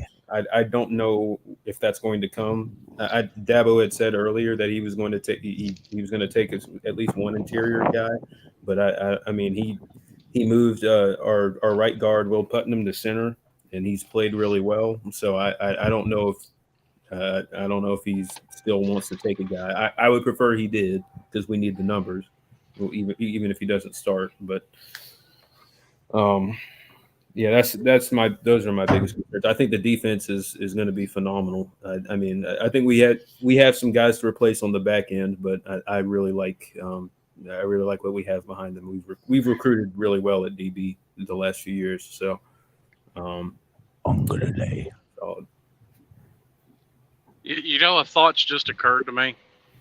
Alabama's entire offense is banking on a Georgia wide receiver and a Georgia Tech running back. That's right. Oh, and a Louisville wide receiver. That's right. Don't forget that. Poverty. This is true, and an LSU cornerback. Yep. Well, at least LSU puts out the corner, quality. DBU. Yeah. Shit. You remember when Florida used to be DBU? No, I don't. No. Yeah. No. It was always LSU or Ohio State for me. Yeah, Miami's had a couple of years in there. Yeah. Clemson might be in that. We've been putting out some quality DBs as of late. So our main strength was always though in our front seven. That front seven is where Miami definitely put out more. That's always been cool, especially the defensive line. We really don't put out like linebackers like that because Venables he was an old school guy. He liked the old school line. I mean, that's why Skalski had the neck roll and all that. He didn't recruit like these super athletic hybrid linebackers. I mean, he had Isaiah Simmons, but Skalski a taint roll. Yeah. Dude, more people need to go back to rocking the neck roll. I miss it. Yeah, I mean, because we had a couple of them. I mean, Skalski gets all the love, but nobody remembers Chad Smith. Chad Smith had the neck roll too. That's such a linebacker name, a white linebacker named Chad Smith. He's a Chad. Yeah, he was a Chad. But yeah, Venables was always recruited like the old school, bruiser, big linebackers. So that's just kind of what. Yeah. P. Digits, Levon Kirk. I'm not talking about Clemson in Clemson's history. I'm just talking about under Dabo. We haven't put out linebackers like that. Obviously, Levon Kirkland is an all-time great at Clemson. But that was something that Manny did a lot. That wouldn't be my preference. I basically like the traditional Tampa 2. I want to get pressure with my front four and drop 7 into coverage. Our best defenses we're always able to do that. Yeah. That's always what that's what Venables would always preferred to do. And after we lost all that defensive line talent and after the 2018 season, I remember he went up to Iowa State and met with Matt Campbell, and he learned their it's not. I mean, people call it a 3-3-5, but it's really a 3-2-6. And he learned how to he learned that defense, and that's kind of what we ran in 2019. It was some fans liked it, some fans didn't, but I mean we were so thin that season, so you gotta do what you gotta do. You gotta adapt, and that's what made Venables so great was he was able to adapt and incorporate new schemes and stuff. You really only can do a 3-2-6 if you go to a pod system. Otherwise, the schedule won't work. So he's talking about defense, but yeah, that was the joke. But under a pod system, that would be a great defense. Right. Yeah. We also need we would need to add. Well, no, we wouldn't. Really, everybody now really runs a base nickel. Almost everybody all the time. 3. Yeah, with these high flying offenses, yeah. 3-3-5. Yeah.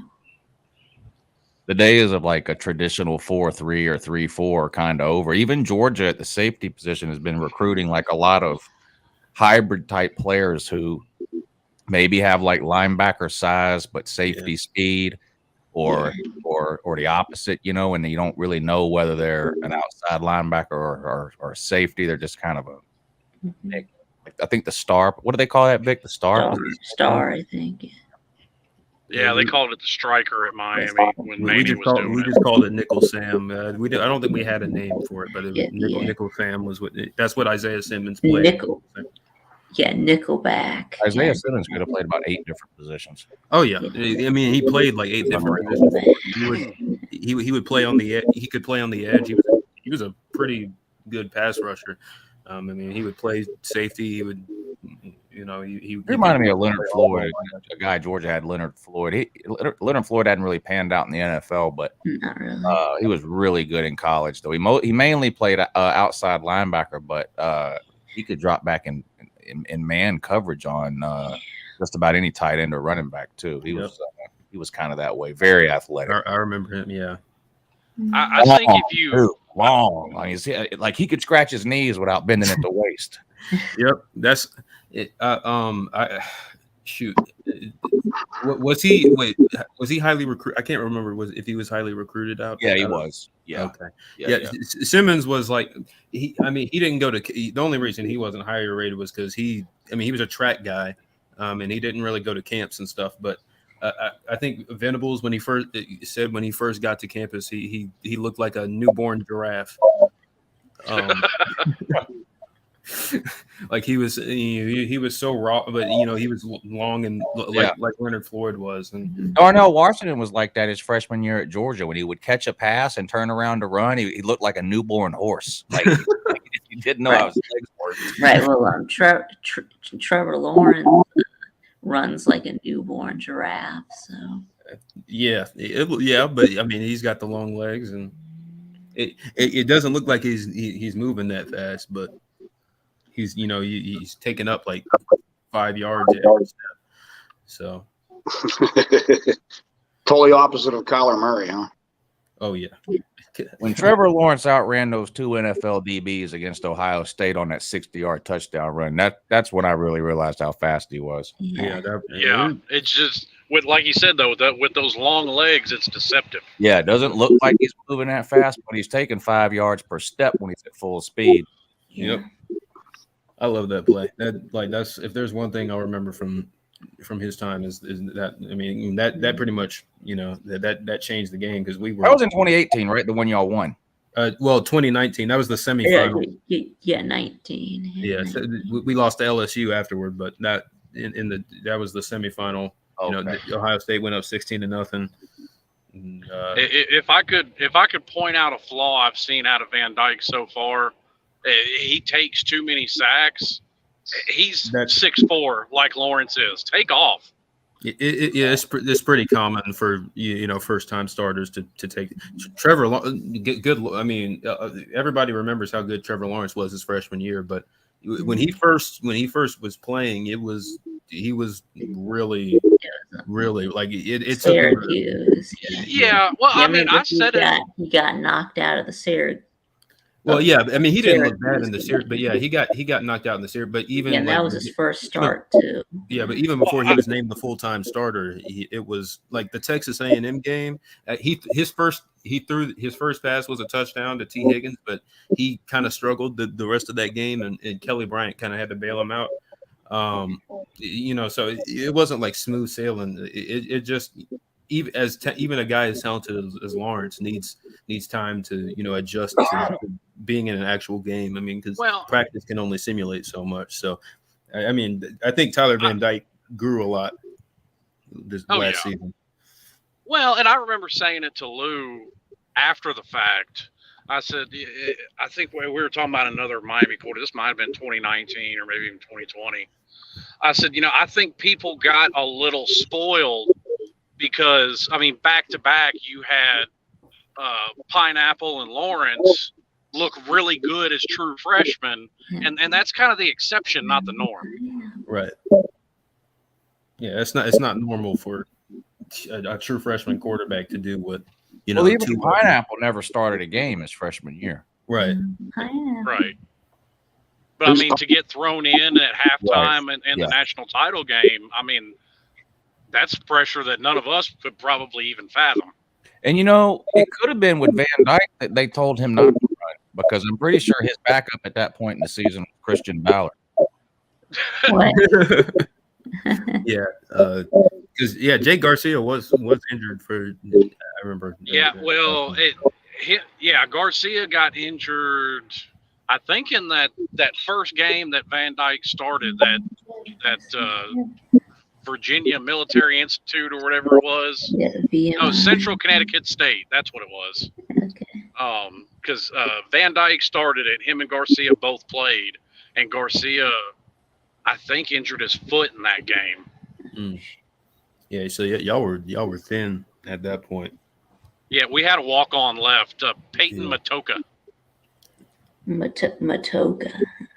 Yeah, that was his name. I think he's gone now. I think he went with Rhett Lashley to SMU, or wherever it is he went.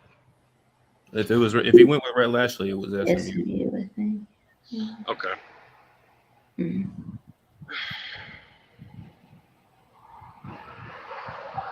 Yeah, they and you're probably right. They probably seen, because it was a run where King messed up his shoulder and had to have surgery. That's what knocked him out. Yeah.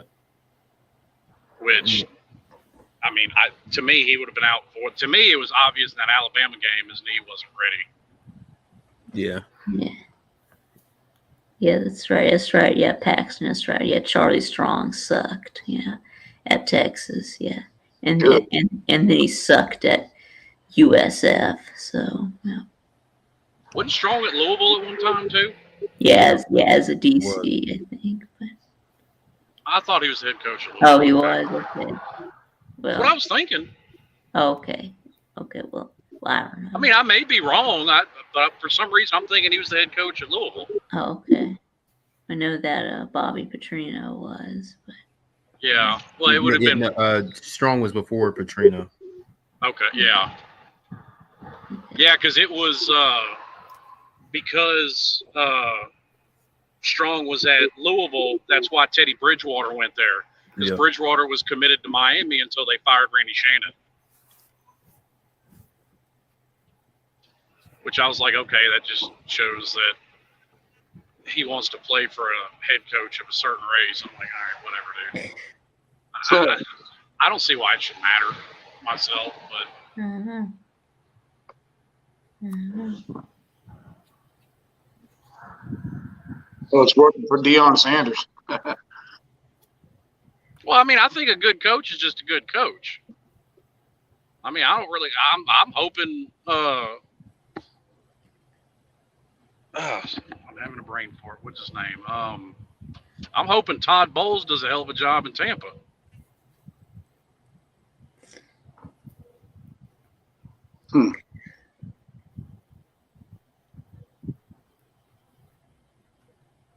I think he'll be pretty. I mean, it doesn't surprise me that Deion's doing a good job. Yeah. Good job. I was just saying, it doesn't surprise me. Deion's doing a good job because he's done. He's coached for Pee Wee leagues for years down in Florida. Oh. And Texas. Well, so, I mean, high school in Texas. Yeah. Was he at high school in Texas? Okay. Well, he started his own football program. I guess, people of color, to help them out and stuff. Yeah, Prime Prep? I can't remember. Yeah, that sounds – I can't remember the name of it. But Prime Prep. Now that he says that name, I think he's right. Prime Prep. I didn't know that was in Texas, though. Yeah, I think it was up in Proper, just up there by the Oklahoma state line. Yeah. Well, I knew he had done a lot of stuff around where he was from in Florida, too. Mm-hmm. Yeah, he's been all over. I can't wait to see what Sarkisian does this year. It's going to be interesting. It's going to be make or break. So have y'all seen the 8 camel toes videos that are floating around? Huh? No, I haven't. Wait, it was the one where he was talking to the 12-year-old? Yeah. Yeah. Oh, he went EDP on us. Yeah. It's pretty bad. Oh. He does that Omegle. You know what that is? Mm-hmm. Yeah, I've heard of it. Yeah. Yeah. And he's on there with these two girls who are telling him over and over again they're 12 years old. And he's talking about the size of his dick and eating their butthole and porn. I'm not surprised. But I don't, and you know, I don't know what he was thinking because you know, Omegle is filled with a bunch of, you know, kids that's what they do. Like they like, especially like teenage girls, they go and hang out and they just go on Omegle. Like that's something they do. Does he still have these videos up, or did he delete them? I don't know. It's still up because I saw a edited together clip and I was like, okay, this guy hates 8 Camel Toes, so I don't know if this is legit or not. So I went and found it on 8 Camel Toes channel where it happened in real time, and he had them on for like an hour. Yep. It's really bad. Yeah. Okay. I mean, it's understandable if it's 5 minutes, so then they blurt out their 12, and you knock it off. Yeah, that's understandable. You end it once they tell you they're 12, you end it right there. They tell him they're 12 right in the very beginning. He's calling them cute. Oh, good Lord. Talking about porn, talking about how big his dick is. He must have been fucked up. Well, he was alive, so yes.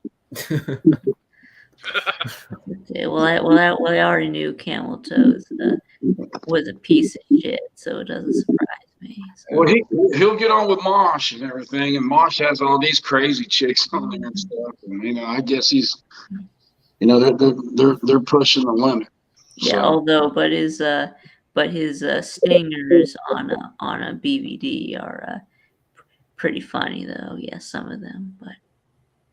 The one where he sings that song about fucking losers, right?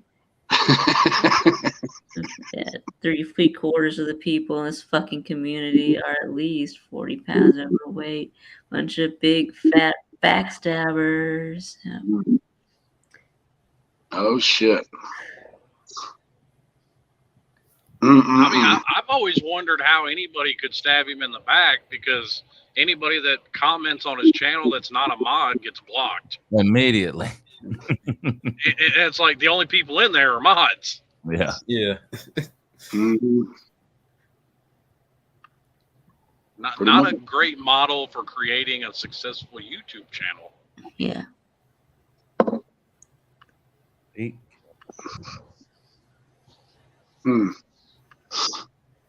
I want my mustard bottle, Lou. You can have it. All right. I'm going to send you some email tonight. I was too tired last night. I had to get up. Mustard bottle, yeah. Mm-hmm. Texas is we don't have inside or outside linebackers or a proven quarterback. Right. Or a winning record against Kansas in the last 12 months. Ouch. But they may have the smartest quarterback in college football, because he sure did take Ohio State out of a lot of money. Yes, he did. Yep. Yes, he did. He made out like a bandit. I bet Urban Meyer's proud. Yeah. That's probably why they called Urban Meyer to head up their little NIL department. They're like, you ain't shit in the shitter. Right. Yeah. You ain't gonna get over on Urban Meyer. He knows all the tricks.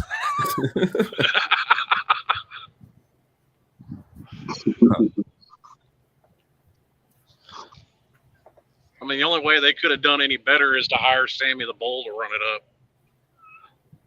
Yeah, Sammy the Bull. Make them an offer they can't refuse. Exactly. Man, I just realized, man, Quinn Ewers is gonna make his second career start against Alabama. Oh, good luck. I don't think Quinn Ewers is going to start against Alabama. I don't think he's going to start the season. Really? Yeah. You think it's going to be Card? Yeah, it'll be Card, and you know, when you have Will Anderson and Dallas Turner coming at you with an average, I'll call it an average, maybe below average offensive line, you don't want your star quarterback back there. Now, if Card gets hurt, then I would imagine that's when Ewers will step up. But that just sounds like it's like, all right, we don't like this guy, so he's going to start this game. Have fun. Yeah, it sounds bad. Yeah. How can Texas have an average offensive line whenever they're paying $50,000 per warm body? Yeah. I don't. I mean, they bringing in 2 5-stars that actually might start. Well, Banks because and, Campbell. Because much like A&M, 2 freshmen going against Will Anderson and Dallas Turner. Yeah. Well, that's what I'm saying. I'm like they. And honestly, in my opinion, offensive line is the absolute worst place to start somebody as a freshman. Oh, trust me, I know. We started a true freshman. We started a true freshman at left guard against Georgia this year. Manny did it. Zion Nelson, the one that gave up all those sacks in 2019, true freshman. Yeah. Marcus Tate was he former 5-star, but he looked lost that entire Georgia game. I can't even go back and watch that game.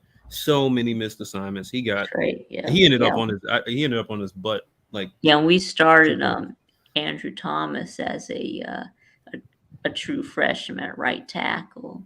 Yeah, he did pretty good. So. We need guys like Mitch Hyatt. Like we started Mitch Hyatt at left tackle for 4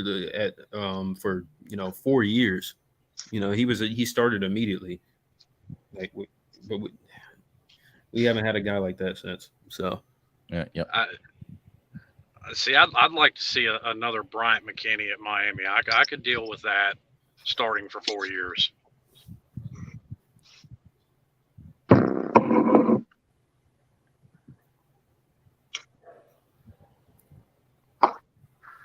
But unfortunately, our wide receivers are injured. So. Well.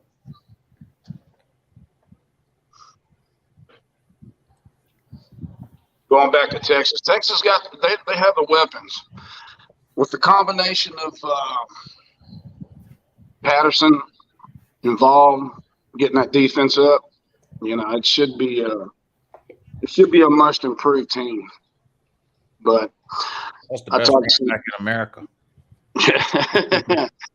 I talked to some guys up at work, and they're Longhorn fans, and they said if they stay within 2 touchdowns within Alabama, that they will be ecstatic. Yeah, more victory. Yeah. But I remember saying the same thing. I remember saying the same thing last offseason. It didn't work out so well for me. Yeah. Well, in Texas, it's going to be a given. Alabama's going to beat Texas. After that, maybe after playing Alabama, that they would see the level of competition. And I think I've heard this before, but it's better to lose in the beginning of the year than the end. Yeah. Well, last year they lost to Arkansas in week 2, and it didn't help them. Yeah. I mean, their team was garbage. Yeah. It was garbage. I remember when y'all beat Louisiana week 1, a ranked Louisiana team week 1. I remember how good everyone thought Texas was, because that was a good win, because people were picking Louisiana to win that game. They were drinking Napier.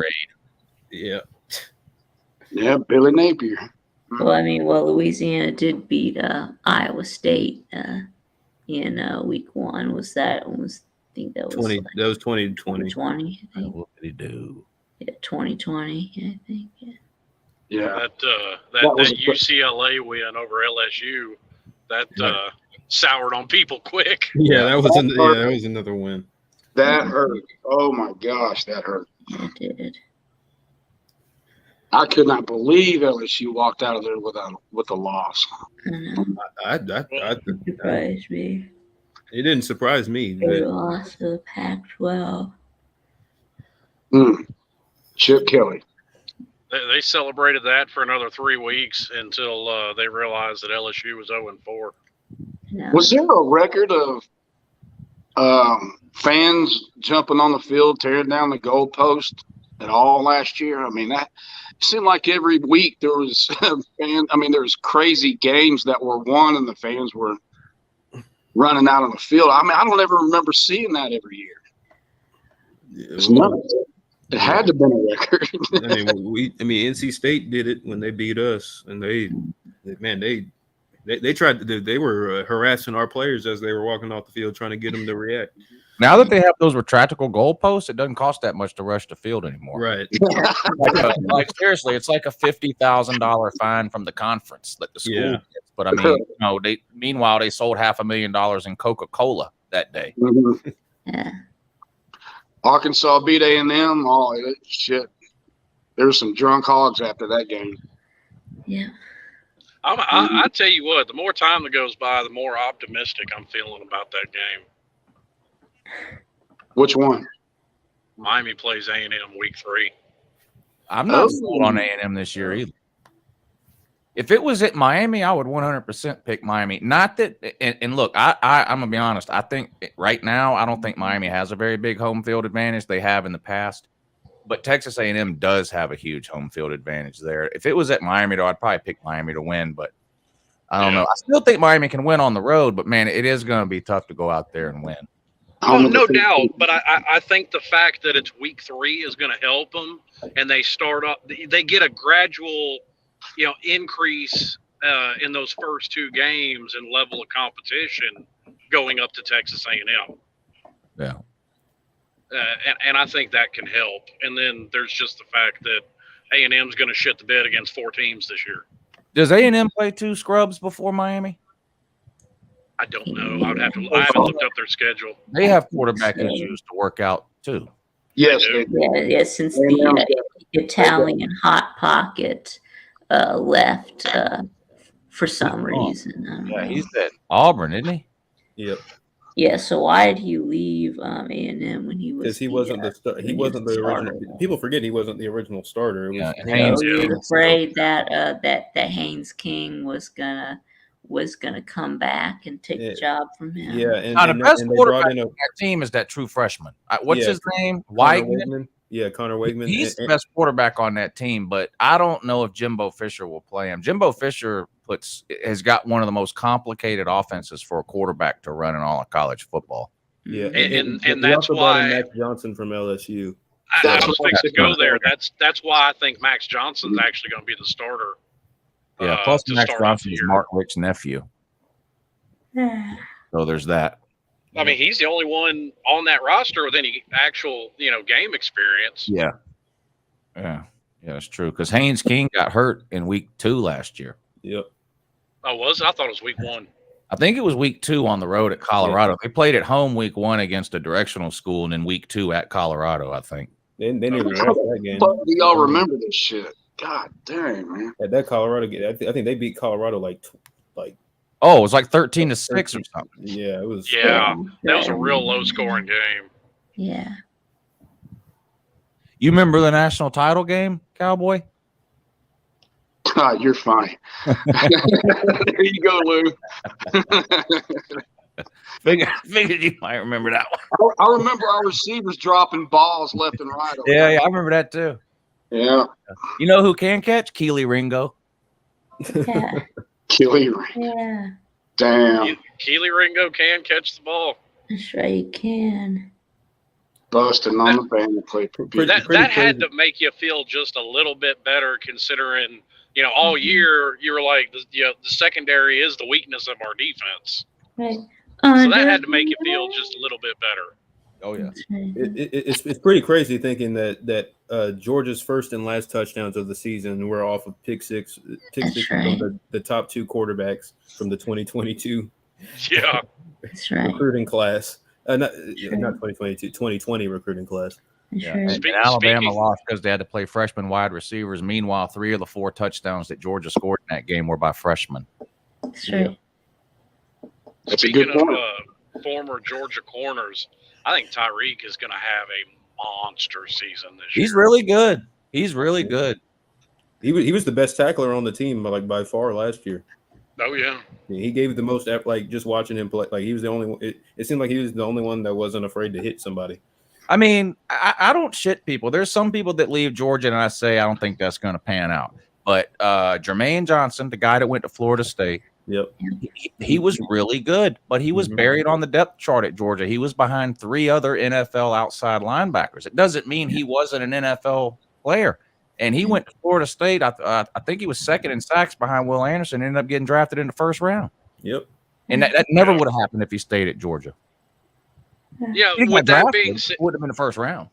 With that being said, I brought this up on one of Pete's shows, and a Georgia fan got really mad at me for saying it. That it's a fault of Kirby Smart's, how much he rotates players, because these guys are looking at wanting to get their numbers and go to the NFL. Yeah. And I brought that up as a legitimate fault of Kirby Smart's, and he's acting like I'm saying Kirby Smart's a terrible coach. Yeah.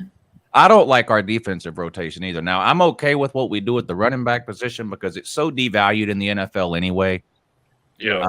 You can run for 2,000 yards in college. That doesn't mean shit to the NFL. It doesn't mean you're getting drafted in the first round. It doesn't mean anything. The NFL would rather draft a running back they think is going to be good that is only averaged 10 carries a game in his college career, and that's what you get from Georgia.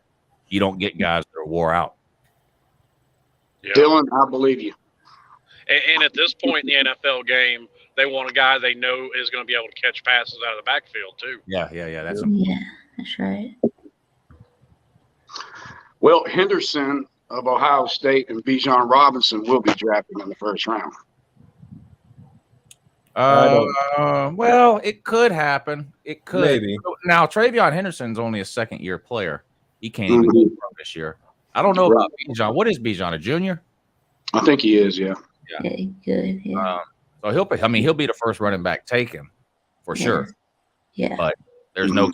The running backs are so devalued in the NFL right now. I really don't think it's a guarantee any running back will go in the first round. Their first round, they have first round talent, but the NFL has devalued that position so much now.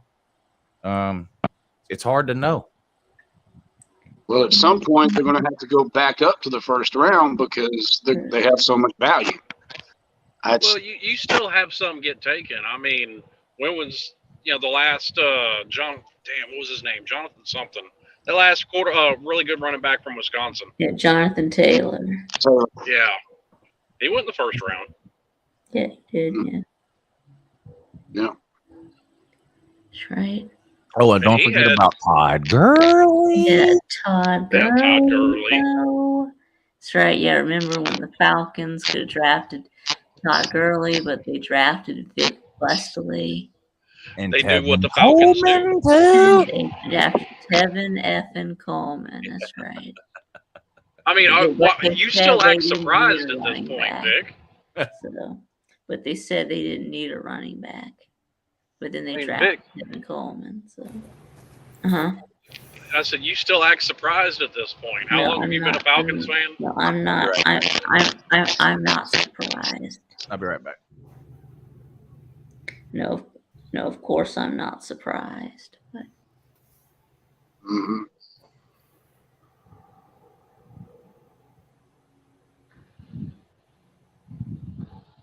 Awkward silence. Yeah. Yeah. Hit us with more pearls of wisdom there, Mr. Bowman. Yeah. Let's see. Wait, pearls of wisdom. Let's see. I'm trying to give some life advice. So something that you guys could really like soak in and apply to your own. Something we can implement on our daily basis. Yes. I still want to know what color a mirror is. A mirror doesn't have a color. Doesn't? Is it? Wouldn't it technically be chrome? It is the color of whatever it's reflecting. It starts out as silver. Is it chrome the color? It's the color of whatever it's reflecting, right? I don't know. That's why I'm asking Jordan. I mean, what? It really depends on. It's not. I mean, that's a kind of a asking the color of a mirror. I mean, that doesn't really have much meaning. What color is water? If I were to describe an object as mirror colored, what would that mean? You would say that it reflects whatever's in front of it, I guess. I don't know. So it's whatever color of whatever is in the mirror. Right. I mean, it's. What do you call it? Let me ask you this, Vic. You're standing in front of a mirror. Okay? Yeah, you're wearing an all blue bodysuit from head to toe. That's right. And you're standing directly in front of the mirror, an inch away. Mm-hmm. I'm standing to your right. Mm-hmm. What color is the mirror for me? Well, I don't know. Are you in the mirror or no? Okay, you're not in the mirror. Then I guess in the mirror. Then I guess it would be blue. I guess.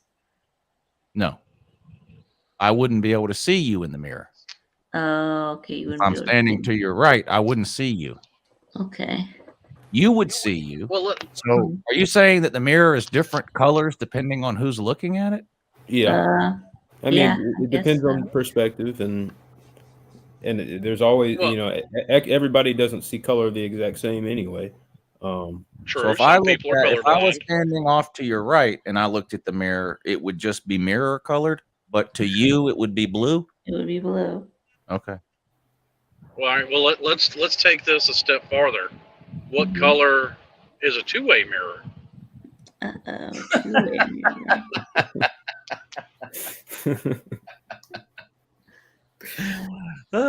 Well, if you're on the back side of it, it's window colored. If you're in the front of it, it's mirror colored. Mirror colored. Whatever. So it's all, once again, a matter of perspective. Yeah. Well, Miller's is good. I talked to him yesterday.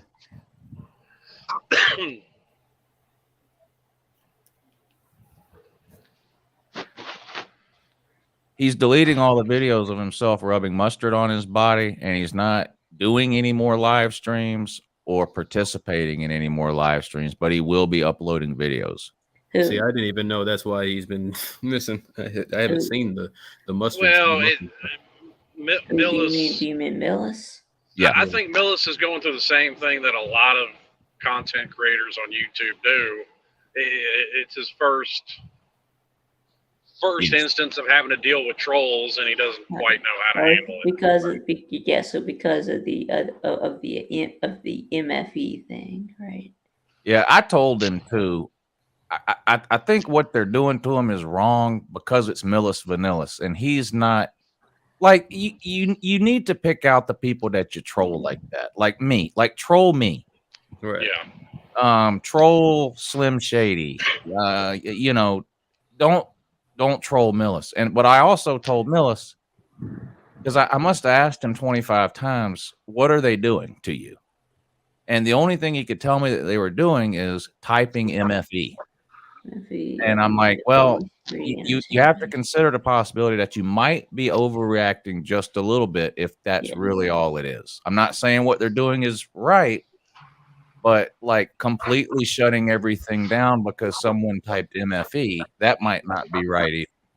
Yeah. Well, and I completely agree with you, but it's also one of those things, if you're going to put yourself out there, you're going to have to grow a little thicker skin.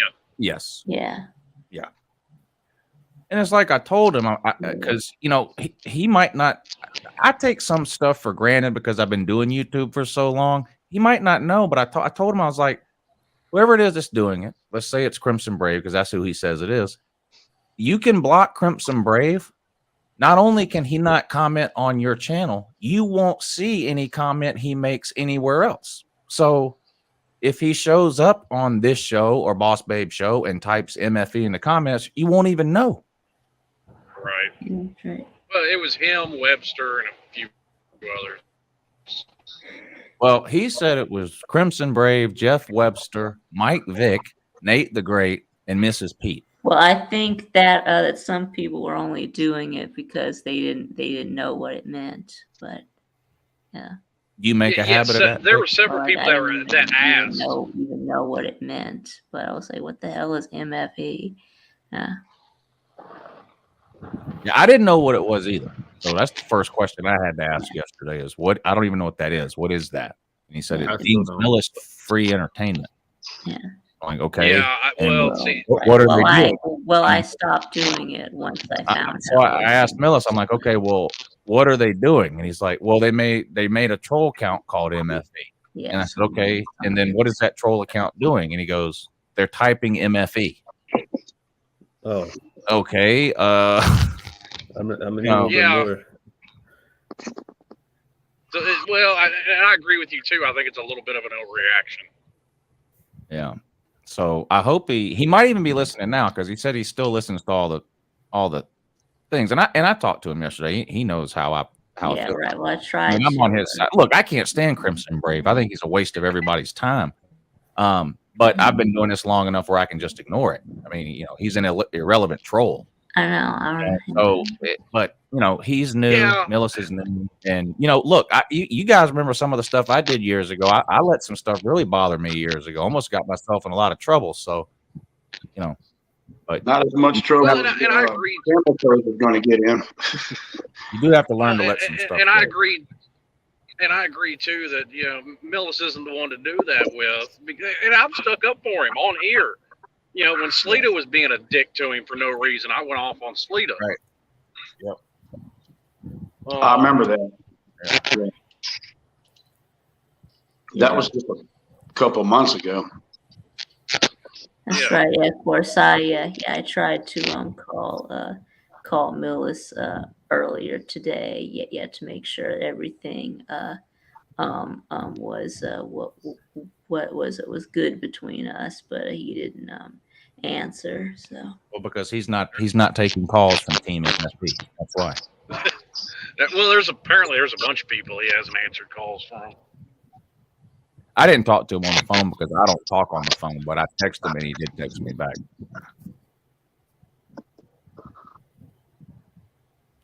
That makes sense because I think I've had one phone conversation with you in the 5 years that I've known you. Yeah, I hate talking. It's from all my years of working in the cell phone. I haven't had the ringer turned on my cell phone in 8 years. I've worked in the cell phone business for so long. There's just certain things that irritate me so bad now. I can't stand it. I can't stand the sound of a ringing cell phone. I hate talking to the phone. I bet I haven't talked. This is no lie. I bet you I have not spoken to Battle Angel on the phone 10 times in my life. Slim, your mic's got static in it. Yeah. Check your cord if you're on a computer.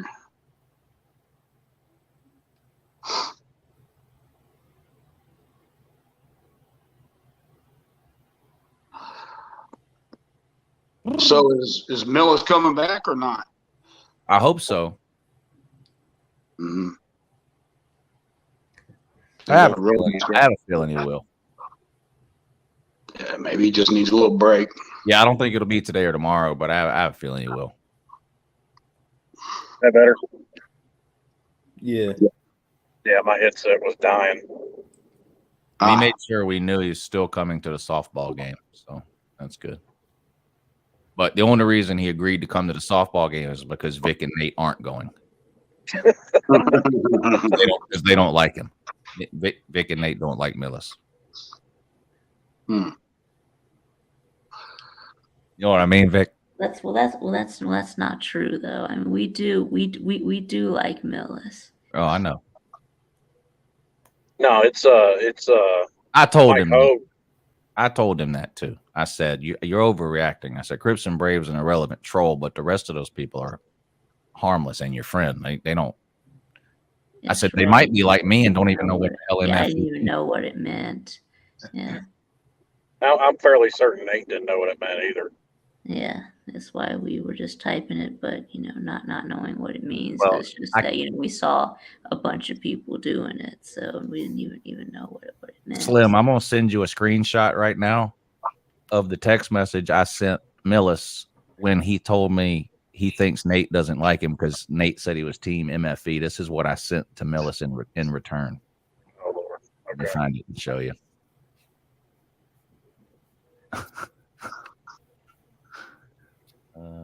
Okay, here it is. I don't want to read it out loud. Yeah, we think about Raj. Yeah, I love Raj. Yeah, Raj is tip top Magoo. Yeah.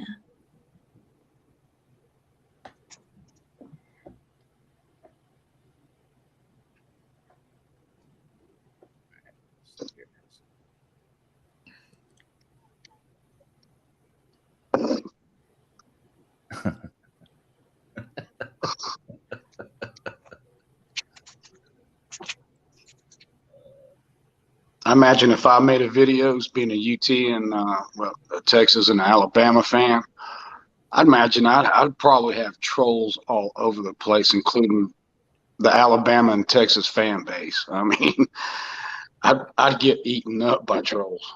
Shit.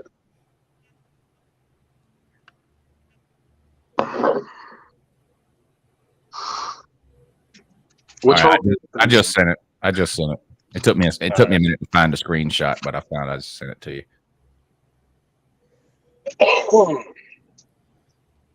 What year did you start your channel, Vic? Dylan's asking. It was 2020. Oh, COVID year. Dylan, are you creating Edward a YouTube channel per my and Pete's request? I haven't gotten it yet. Ain't gotten what? Oh, the screenshot. Oh, I sent it to Slim Shady. Okay. Okay. Can you send it to me too? No, your team MFE. Yeah, I just read it. Yeah. I mean, it was harsh what I said, but it's true. Yeah, well, and I mean, Millis should have. I mean, Millis has met Nate. He knows. Right. Should. I'll tell you what I'm more worried about is, did y'all watch his video or no? Millis Vanillis, the one he made yesterday. I heard about it, but I didn't see it. Most of the video is talking about the MFE thing and how he's not doing live streams anymore. But then towards the end, he says, plus he just found out something about a medical issue that, well, he wouldn't say what it was. And he said, and I don't want anybody to ask me because I'm not going to say what it is and I'm not going to talk about it. But I don't know how much longer I'm going to be here type of, I mean, well, it sounded like he got diagnosed with cancer. I'm not suggesting that's what it is, but you can go watch his video he put out yesterday and make your own conclusion, but it didn't sound good. But I didn't ask him about it when I was talking to him yesterday, because in the video, he specifically asked people not to ask him about it. And, some people don't want to talk about their health. Right. Well, and Pete said something about that, that he might, because they were talking about this earlier on Roger's stream. And, Pete said he had said things like he might have been going through some stuff.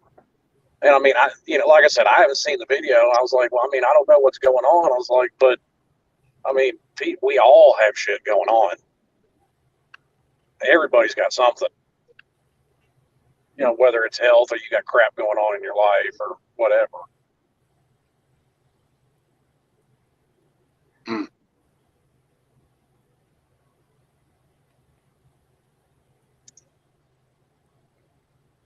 Well, I haven't known Millis very long, but he seems like a very upstanding guy. Oh, I think he is too. Yeah, I like Millis. Plus, he's a Bama fan.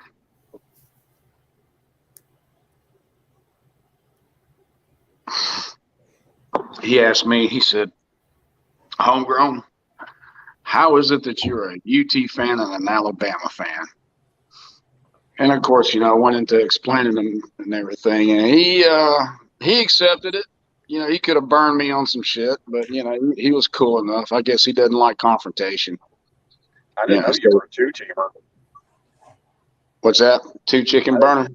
I didn't know you were a two-teamer. Yeah, I've lived in Birmingham and Dallas back and forth my whole life, and my dad went to high school. I'm not a Georgia fan. No. If Georgia plays Ohio State or Michigan or USC right now, I'm all about Georgia. I'll tell you that. I'm not the SEC Tennessee now. I'm not suddenly a Vols fan. I catch enough shit just being a Miami fan. I'm not adding Tennessee to that list. Yeah. Well, when you live in multiple places, you know, you want to try to find an identity, especially when you're growing up. And it's, you know, you catch flack about it, but I mean, it just becomes in your blood. You know, it's in your heart. You know, you love this team and you love that team. And, you know, you can't take sides when they play each other, which is, you know, come week 2, I'm going to cringe. I probably will not be jumping up and down, you know, when somebody when something happens. So it's like Nate every year. Nate the Great. He's a Nebraska fan and a Michigan fan, and they play almost every year. Or, yeah, I guess almost every year now. Really? I think he dropped Nebraska recently. I think. Yeah, he says he's not a Nebraska fan anymore. So. Yeah, he's had enough. You can't do that. He's had enough. Yeah. Oh man. I mean, I even like Louisiana Lafayette. They're trying to call themselves Louisiana, whatever, but just Louisiana. I got family down there, and the short period of time I lived down there.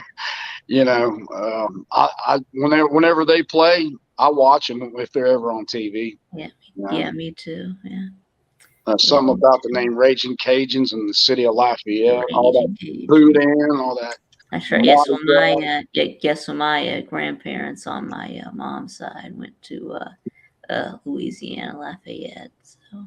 Well, it might have been called USL back then. Yeah, it was called something else. Yeah, that's right. Yeah, University of Southwest. Yeah. I guess I'm a quarter Irish. That should make me a Notre Dame fan. I got family from South Carolina, so that should make me either a Clemson or a South Carolina fan. Well, do they live? Is your family in the upstate? Where are they? Charleston? Dude, I don't even know. It was. That's where my grandfather's family's from. Gotcha. So that's a bunch of people I ain't never even met. Mm-hmm. Isn't Miami a Catholic school? No. It's a private school, but not a Catholic school. Yeah. No. It is a private school? Yeah, it's private, but not Catholic. It's not Catholic. Dear God, they're not Catholic. No. Yeah, Notre Dame is. Shut up, Bowman. I was going to say, well, you know, a Notre Dame fan in Miami, that would make sense. Yeah, Notre Dame is. Yeah, and Boston College. Yeah. Boston College is Catholic? Yeah. Huh. Yeah. Now, I mean, the closest thing to anything, I mean, Miami tried being an Ivy League school for a long time. Mm-hmm. Right. This was before they ever even thought about having a successful football program. Oh, okay. Yeah, I can see that.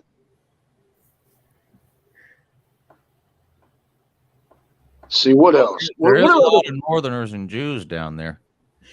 Yeah, from New York. Yeah. When you get below Orlando, the word is that it's no longer the South. Yeah, that's right. Yeah, that's right. Yeah. Yes.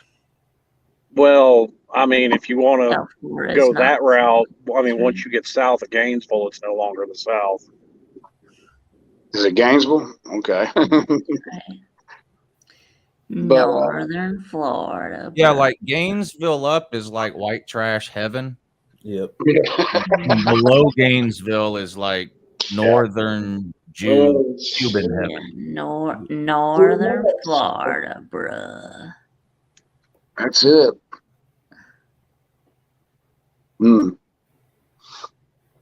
But Vanderbilt, that's a private. If you know, right? That's like if you know.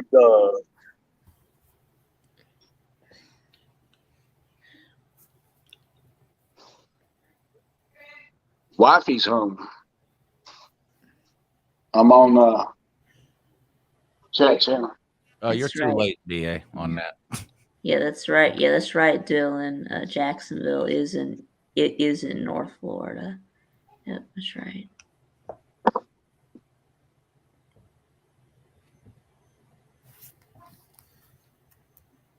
I haven't seen Sons of Anarchy.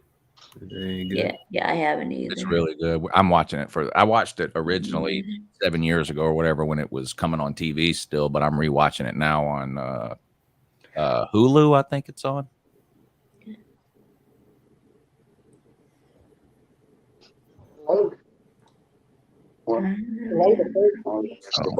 This is quicker. Oh, I think Battle Angel's mad.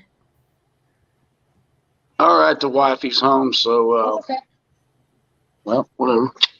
Okay. There you go. Oh yeah, I'm serious. I don't kid around about Sons of Anarchy. So does that mean you've already watched it? Well, we had like 3 episodes to go on season 2 a few days ago, and I was bored yesterday, so I watched them. So you just finished it. Okay. So. Are they still predicting a monsoon for your outdoor concert this weekend? Well, it's like a 30 to 40% chance of scattered thunderstorms. But the thing is, and you know this, that's pretty much the forecast every day from now through the middle of September. Because it's just so hot outside. So they don't even try to predict the weather. They just go, it's a 35% chance of scattered thunderstorms in the afternoon. So we'll see. Now, if it rains, then you just stand in the rain. But if it's lightning, they'll shut it down because it's outdoors. Uh-oh. So we'll see what happens. Yeah, Battle Angel says she's going to delete her Hulu account. Oh, you guys share the account? She has the Hulu account. Yeah, that's her Hulu account. Yeah.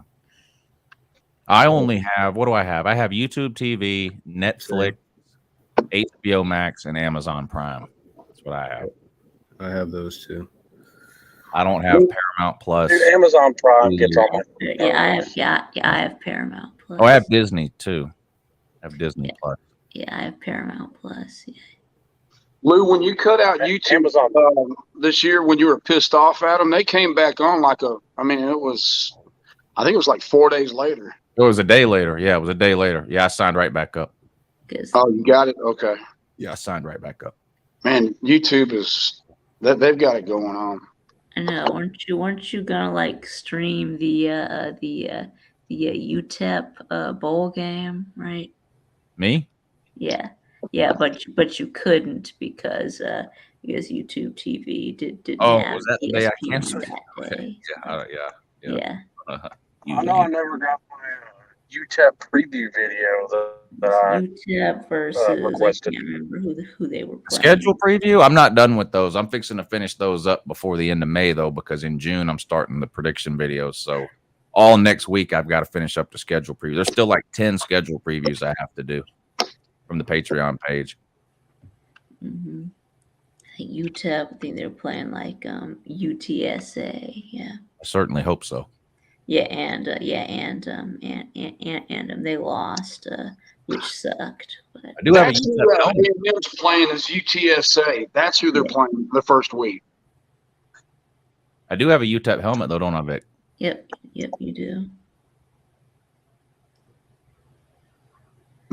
Would it be Michael Vick be the one that sent you that? Yes, it would. Yeah. Yep. I also have 2 Miami helmets. Slim, did you know that? As a matter of fact, I did. Miami and Georgia are the only teams I have 2 helmets. Which makes sense when you consider the fact that I'm the world's biggest closet Miami Hurricanes fan, right, Slim? Yep. Yeah. I mean, it does make sense. I even have the trophy proof. Yep, he got the trophy, and definitely enough comments and videos from me stating the obvious that all he does is talk about Miami. That's This correct. guy does talk about Miami.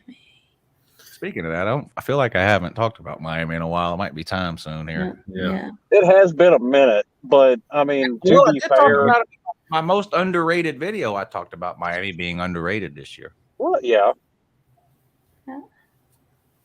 I was going to say, though, to be fair, I mean, Tennessee's giving you a lot more cannon fodder to work with as of lately. Yeah, that's true.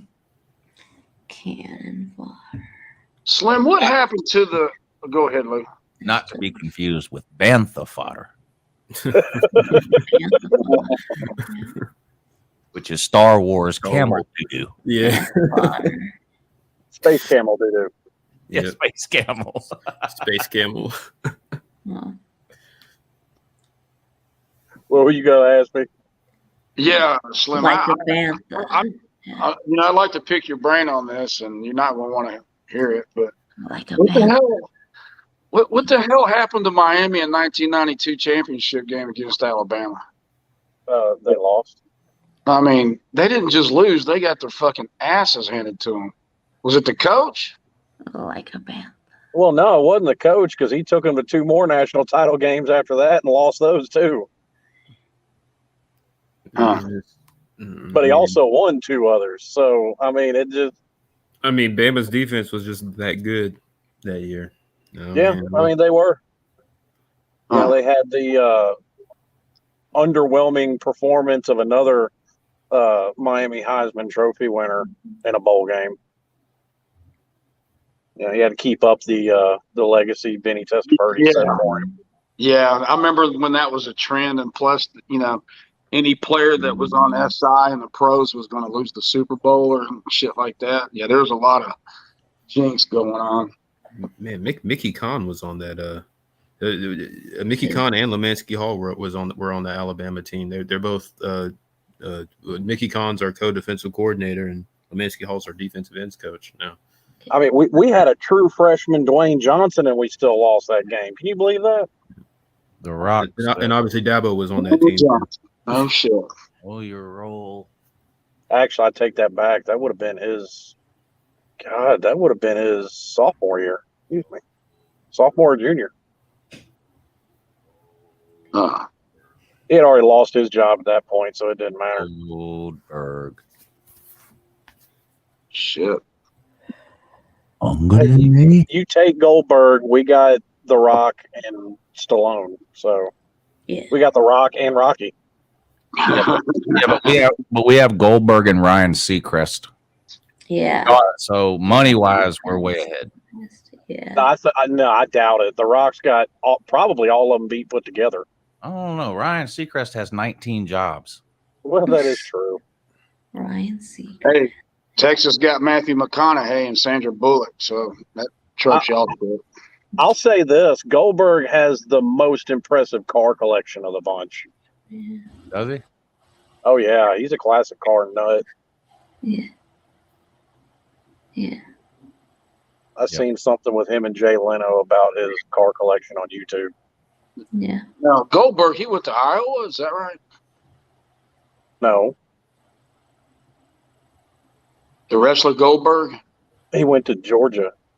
That's why we were talking about that. Oh, okay. All right. I missed that part. Gilbert. Remember Gilbert? I do remember Gilbert. Gilbert. No. Barely. A midget version of Goldberg. That was close to the time when I stopped watching wrestling. a little skinny white midget with a bald head and black wrestling trunks, and he'd run out after Goldberg, and the crowd would start chanting Gilbert. Gilbert.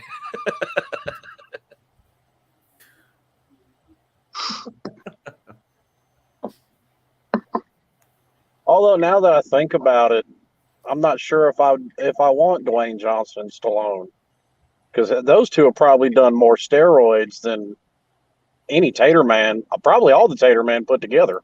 Yeah, probably. Tater Man. Wonder if Dabo's their supplier. No, it's definitely our nutrition staff. I see your Sandra Bullock, and I raise you Kim Basinger. Oh shit! Ooh. She's hot. Oh, and you know what? I'm gonna re-raise because this is one I forgot about. I'm gonna add Lex Luger to that pot as well.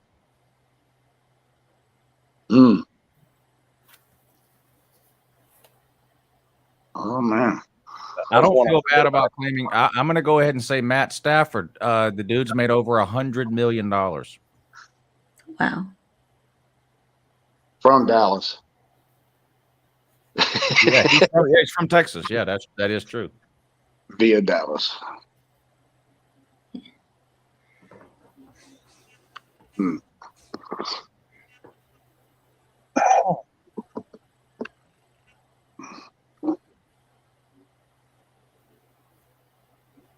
And just to add a little extra, I'm going to throw in Trisha Yearwood. Trisha Yearwood. Yeah.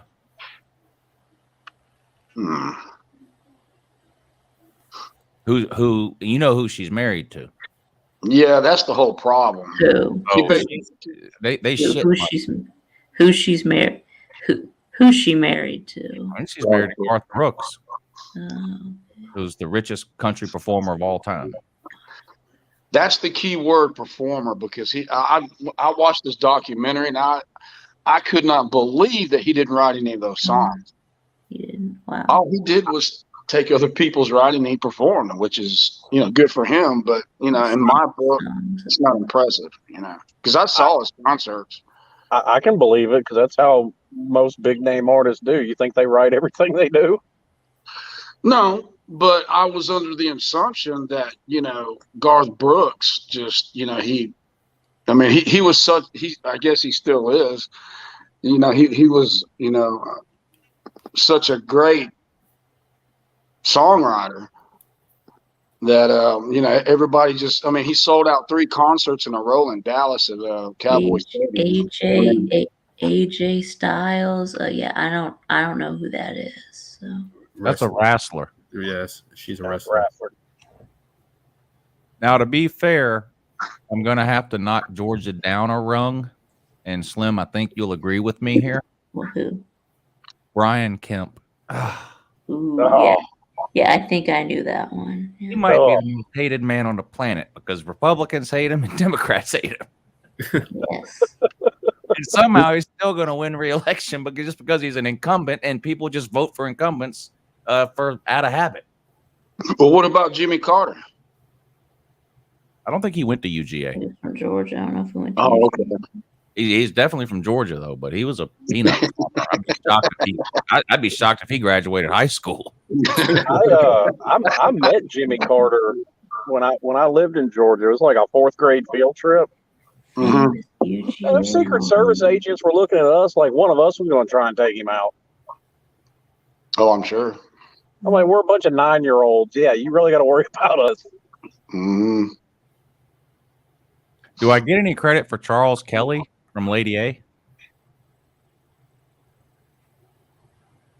I'll take that as a no. We'll give you half credit. How about that? Okay, I'll settle for half, man. You get half credit for him, and then you also get half credit for Trisha Yearwood because isn't she Canadian? I don't think so. I think she was born in Georgia. I thought she was Canadian. Then who is it I'm thinking of that's Canadian? You're thinking of Shania Twain. That's it. Yeah. Okay. Yeah, Trisha Yearwood was born in Georgia. I'm pretty sure. I found this. I don't know what website that is, but it's a list of famous people who have graduated from UGA. That's where I'm getting all these names from. Yeah, I was fixing to start Googling because after The Rock, Stallone, and Lex Luger, I pretty much run out off the top of my head. Yeah, Trisha Yearwood was born in Monticello, Georgia in 1964. I didn't know she was that old. Yeah, because I'm 44 and she was born 14 years before me, so she's 58.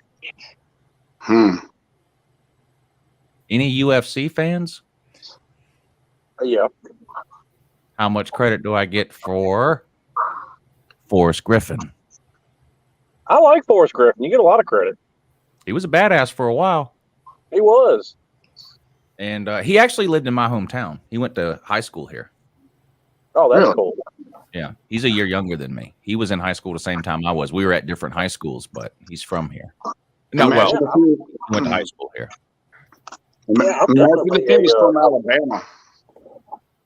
Who? Who's from Alabama? Imagine with a name like Forrest from Alabama. Oh. Mm-hmm. Yeah. It's trying to be funny, but I guess it didn't work. work.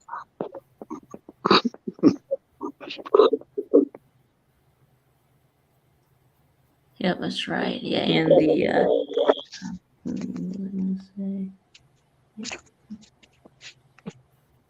You gonna do your karaoke, buddy?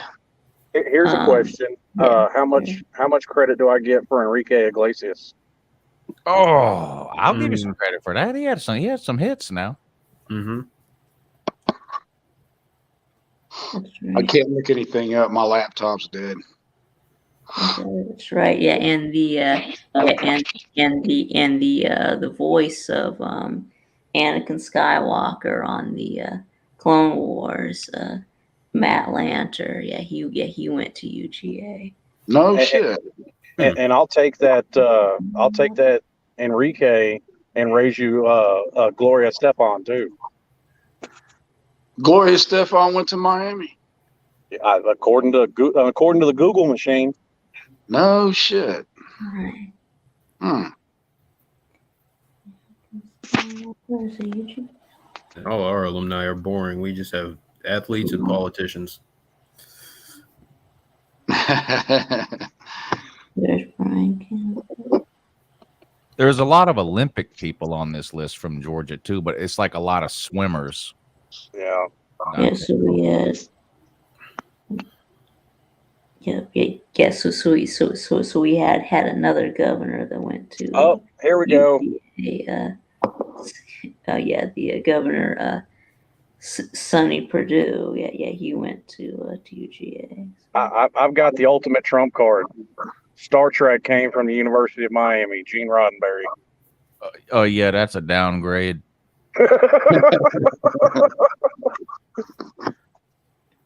Now, if you tell me Chewbacca went there or something like that, that's a huge plus. Yeah.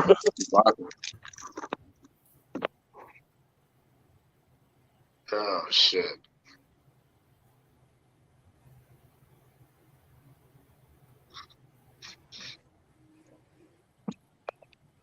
Well, according to the Google machine, the only other thing we got other than football players that I haven't mentioned is Ray Liotta. Yeah. So guess what, Uncle Lou? Yeah, Marjorie Taylor Greene went to UGA. Ooh. Who is that? Oh my god. Yeah, no, she's a U.S.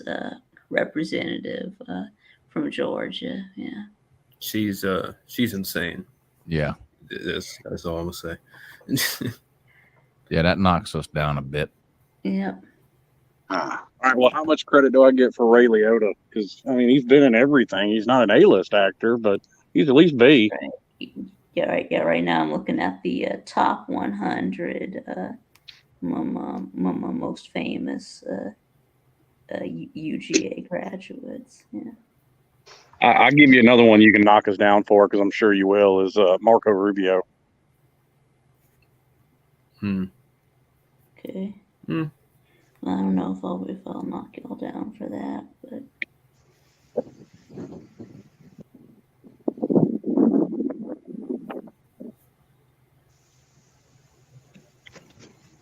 Damn, she graduated too, so I can't even call her a dropout. Fuck. Yeah, she got her bachelor's. She got her BBA, I think. Yeah, business admin. Yeah.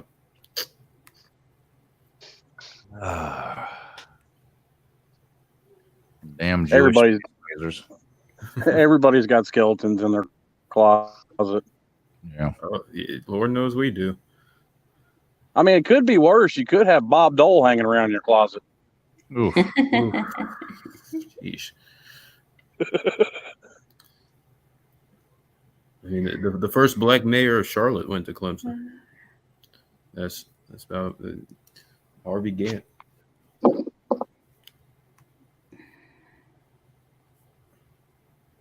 He was also the first black student at Clemson. So, speaking of which, I feel like this would be another good time to point out the fact that Ballard goes to George Wallace University. Yeah. That's Wallace State University, which is worse than any building Clemson has ever had. Which was named after which course was named after. That's bad too, because we have Ben Tillman, we have John C. Calhoun. Like Jesus. Yeah. There's an expressway in Augusta named after Calhoun. Yeah, Calhoun is everywhere in Calhoun in the upstate, all through and through Georgia is. Yeah. Calhoun's name is. You can find his name everywhere. He got a lot of shit named after him. Unfortunately. When was he alive? Like 1800s or late 18, because he was around for the founding of. Yeah. Okay, so I feel like Wallace is a little worse because that was in the 1960s when, like, really, if you wanted to, you could have known better. Right. But he didn't want to. No, he didn't want to at all. He didn't want to. He yearned for the 1850s. Yes. I will. I mean, I'll give it. I mean, I don't know how much. I know that he recanted some of his sentiments when he was older. I mean, I don't know how much he meant to that, but yeah, he definitely did. He definitely didn't want to change then. Well, when he had the ability to create change, he wasn't interested in doing it. Right. That's what matters. Vic, if you have to take a piss, go ahead. No, I don't. Okay. All right, sure, Jeff. You can come in and do karaoke for a little bit if you want to. Yeah, I'm gonna end at 9. So. Well, that's my cue. So. Yeah, I'm gonna grab some grub. Good talking to you guys. All right. Y'all too. I'll talk to y'all later. All right. All right. All right. Thanks, Vic. Oops, everybody's dropping off. All right, Jeff, come on in, sing your song.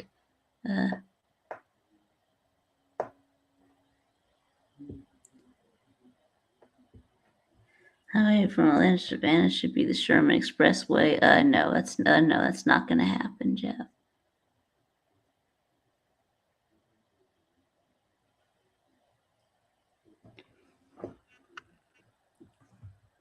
So come on.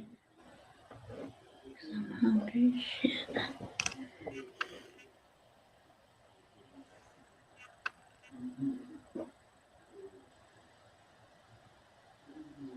Well, I couldn't even take part in that last conversation.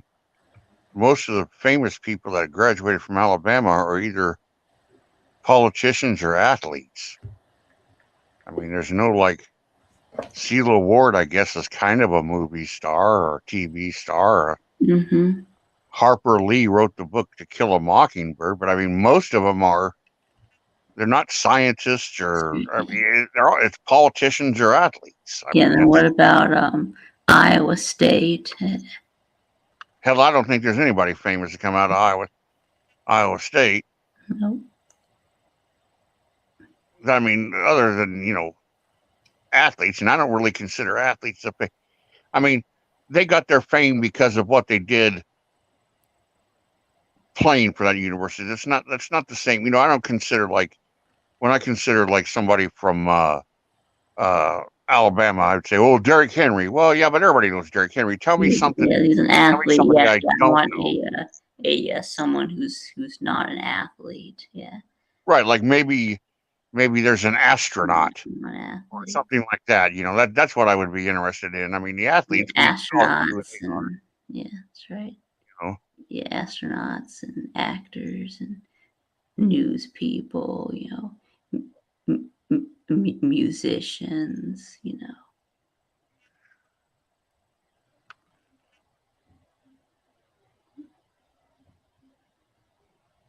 All right, so go ahead and sing your songs, Jeff. No, I thought you usually lead us off, Vic, so I thought you would, I was waiting to see what your theme was. Well, I don't have a theme. Like you said, you had something ready for. Oh, okay. Well, give me a second to cue it up here. I mean, I've got a couple of songs because I don't know what you're going to do each week, so I'm always, thinking let's get a couple of things ready. Go ahead and do I don't know what direction. I don't know what direction Vic is going to go. Because I want to end this stream. So. Okay. Well then, how about this? Let me get it fired up here.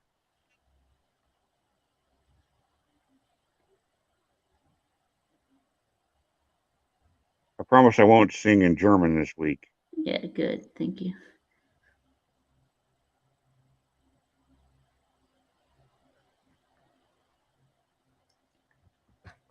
Okay, here we go. Yeah, it kind of. This kind of fits the. This kind of fits the theme of what everybody was talking about a little bit earlier. A little bit earlier today. Here we go. All right. Oh yeah, this is Tom Petty, right? Yep. Sorry. God, this was a great album. Damn the Torpedoes was a great album. I was talking with a friend of mine, said a woman had hurt his pride. Told him that she loved him so and turned around and let him go. And he said, you better watch your step or you're going to get hurt yourself. Someone's going to tell you lies, cut you down to size. Don't do me like that. Don't do me like that. Well, I love you, baby. Don't do me like that. Don't do me like that. Don't do me like that. Someday I might need you, baby. Don't do me like that. Listen, honey, can you see? Baby, you embarrass me. You were in the public eye, giving someone else a try. You know you better watch your step, or you're gonna get hurt yourself. Someone's gonna tell you lies, cut you down to size. Don't do me like that. Don't do me like that. Well, I love you, baby. Don't do me like that. Don't do me like that. What if I need you, baby?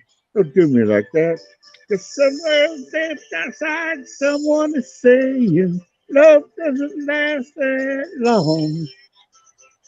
I love this feeling. I thought I made it. You can't make it no more. Listen, honey, can you see? Baby, you embarrass me if you were in the public eye, giving someone else a try. And you know you better watch your step or you're going to get hurt yourself. Someone's going to tell you lies, cut you down to size. Don't do me like that. Don't do me like that. What if I love you, baby? Don't do me like that. Don't do me like that. I just might need you, honey. Don't do me like that. Way. Don't do me like that. Don't do me like that. Baby, baby, baby. Don't do me like that. Don't do me like that. Baby, baby, baby. Ah. Tom Petty and the Heartbreakers. He gets a lot of, Florida, I think, at Gainesville. Don't they play some of his music at the Swamp? Yeah, I think so. Yeah. Yes. Because I know he's from Gainesville, but do we know? Does anybody know? Did he actually attend the University of Florida, or is he just from Gainesville? Yes. Now I'm gonna do a Tom Petty song. So. Yeah. What you gonna play for us? I'm gonna play. I think I'm gonna play Free Fallin'. All right.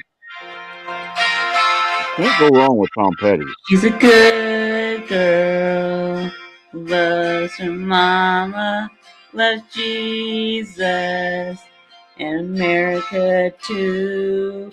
She's a good girl, crazy about Elvis, loves horses, and her boyfriend too.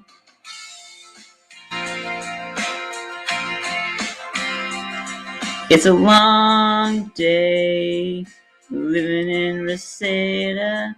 There's a freeway running through the yard. I'm a bad boy, but don't even miss her.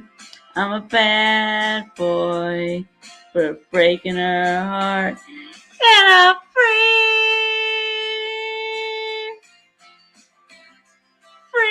falling. Yeah, free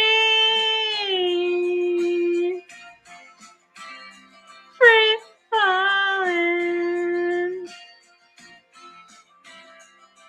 and all the vampires walking through the valley move west down Ventura Boulevard, and all the bad boys are standing in the shadows, and the good girls are home with broken hearts, and I'm free. I'm free falling. Yeah, I'm free. Free falling.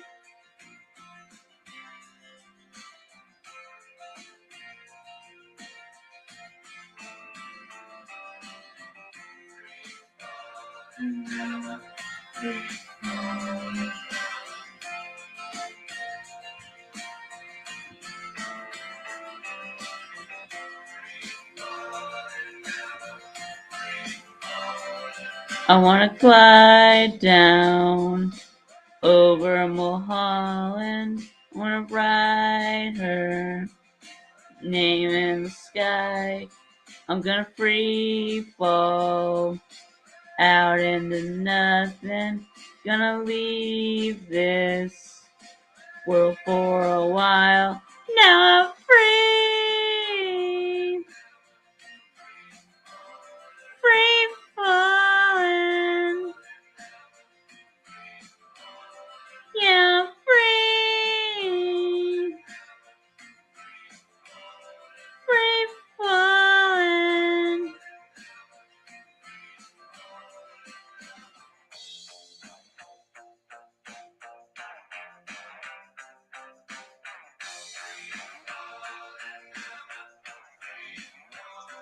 Yeah, I'm free. Free falling.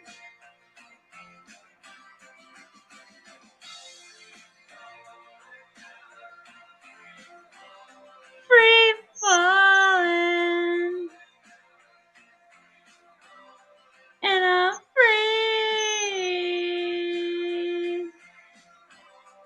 Free falling.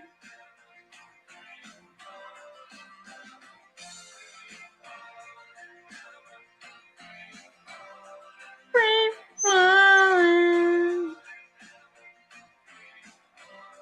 I'm free. All right. So you're gonna do another. Yeah. Are you gonna do another? Well, we got a Tom Petty theme going now, so I got another Tom Petty one queued up. My favorite Tom Petty song, I can't find a karaoke version of it. What There's is karaoke, it? but without the lyrics, and that's a song called "Even the Losers." But I've got an early Tom Well, Petty that's right not. here, a Well, short that's one. not a very well known song. So I guess it'll be hard to find a Right. karaoke This version. one, though, if you know Tom Petty, you know this song. This is one of his early hits.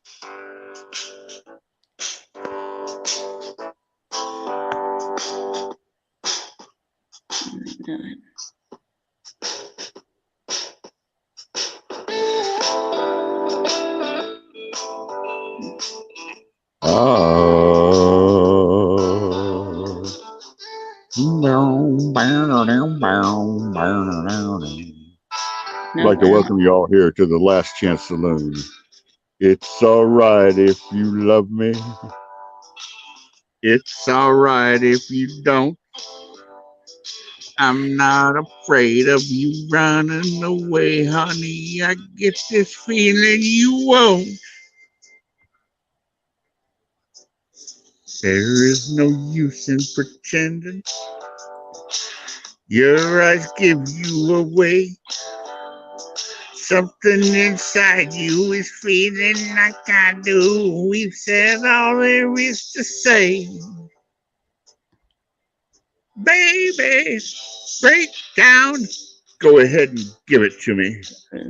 Break down, honey. Take me home tonight. Break down. I'm standing here, can't you see?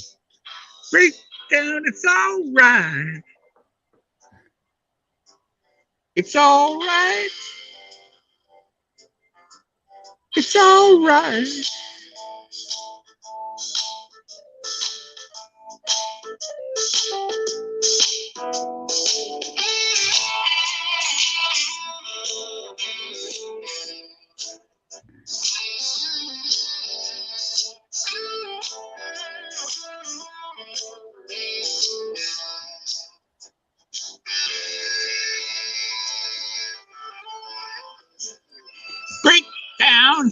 Go ahead and give it to me.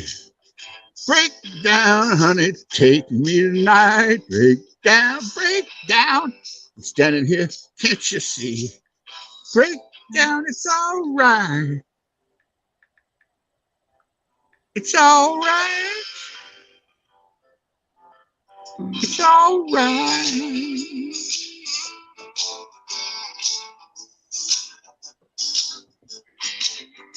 Mr. Thomas Petty, backed up by the Heartbreakers. He had one of the great Super Bowl. He had one of the great Super Bowl halftime shows too. His halftime show was awesome. Here, have a Triscuit. Okay, yes, I'm gonna do. He's got a lot of popular songs. A lot of his. Yeah, I'm gonna do Refugee. Oh yeah, that's off Damn the Torpedoes. That's a great one. Bring on the Refugee. Don't you hate those ads? Bow, bow, bow, bow.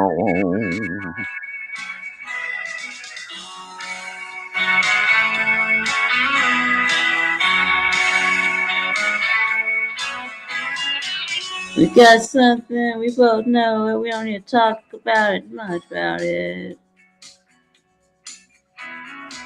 It ain't no real big secret, all the same. Somehow we get around it.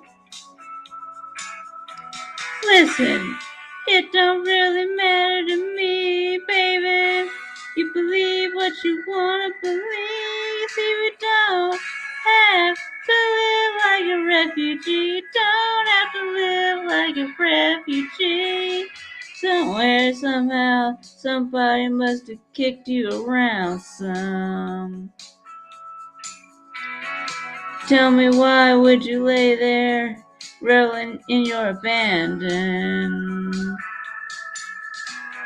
Honey, it don't make a difference to me, baby.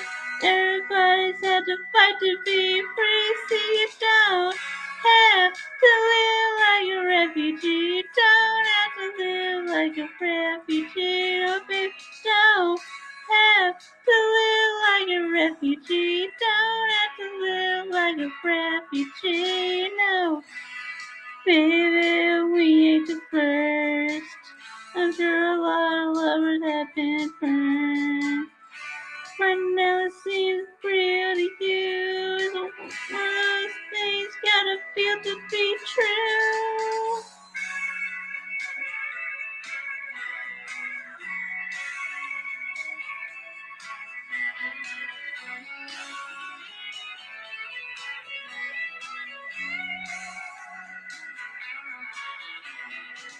Somewhere, somehow, somebody must have kicked you around some. Who knows? Maybe you're kidnapped, tied up, taken away, and held for ransom. Honey, it don't really matter to me, baby. Everybody's had to fight to be free. See, you don't have to live like a refugee. Don't have to live like a refugee. No, you don't have to live like a refugee. Don't have to live like a refugee. And you don't have to live like a refugee. Don't have to live like a refugee. Oh, oh.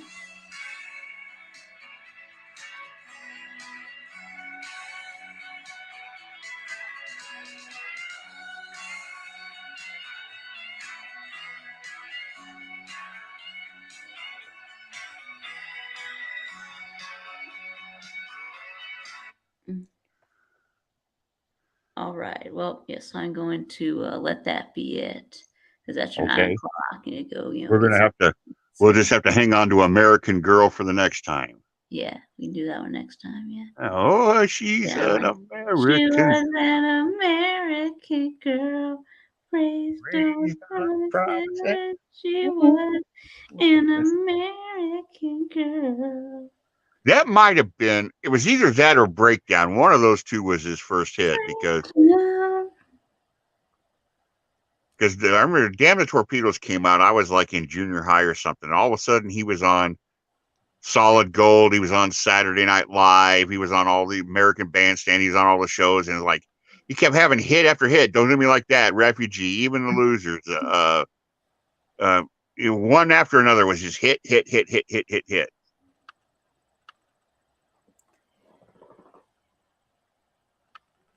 Then he almost, people forget this, he almost ruined his career before Mary Jane and Free Fallin'. How did he ruin his career? Was it drugs or? No, he was drunk. He was drunk and he got in a fight with Mike Campbell or one of the guys in the band, and he punched the wall. He punched the wall in the recording studio, but he punched it with his right hand, his guitar hand. And he had to have some kind of like specialized hand. Don't punch the wall with your guitar hand. Yeah. And he had to have some kind of one. And not only did it break his hand, Vic. Not only did it break his hand, he had to go to some like world specialist to have some kind of a special operation done so that he could play guitar again. Damn. And so it almost, when he came back out with like Mary Jane and Free Fallin' and stuff like that, that was after that and it was like, wow, it was kind of sort of like a comeback for him because everybody was like, man, I hope the guy's career is not over. So could he still play the guitar? I mean, after he recovered, I mean, from the surgery, right? Yes, yes. Yeah, because then he came back and he had those hits, and then he was in the Traveling Wilburys. Don't forget that. He was in the Traveling Wilburys. Yeah. But he died, what, just only a couple of years ago? Do you remember what it was from? Yeah, he died. I think he died like last year, was it? I don't know. Yeah, was it? I mean, I hope it wasn't drugs. Or was it? Maybe it was just, maybe he got sick or something. I don't know. I don't remember what he died from. Death. Yeah, it was. Let's see. It was in 2017. Okay, he died. Does it say why? Yeah, it says that it was an accidental overdose. Yeah, that's what it says. This is on a Rolling Stone magazine. It says that it was overdose from several pain medications, including fentanyl, oxycodone, and Xanax. So he had a cocktail of drugs and it blew his heart up. Yeah. And robbed the world of a great musical talent. Mm-hmm. Okay, well, I am going to go ahead. Vic, thanks for hosting the show. I don't know who's live tonight. Pete goes live later, doesn't he? Yeah, I think BBD is live, yeah. Oh, okay. Yeah, I thought BBD wasn't going to go live tonight because he's not doing Daddy and the Dog with Sea-Dog on Fridays anymore. That got moved to Monday, so. Oh, that got moved? Okay. Yeah. So is he still doing his show with I think he's doing it with tonight. I think he was doing it with the D4, yeah. Oh. Yeah. Okay. So I guess it's Daddy and the D4, right? Yeah. Yeah, D4, not Daddy. Okay. Daddy and the D. No, Daddy and D4. Yeah. BB is Daddy, so it'll be Daddy and the. Daddy and D4. They ditched the dog. Daddy and D4 dumped the dog. Yeah. Yeah. All right, Vic. Okay, all right, Jeff. All right, take care, buddy. Have a great weekend as always. You too. Yeah.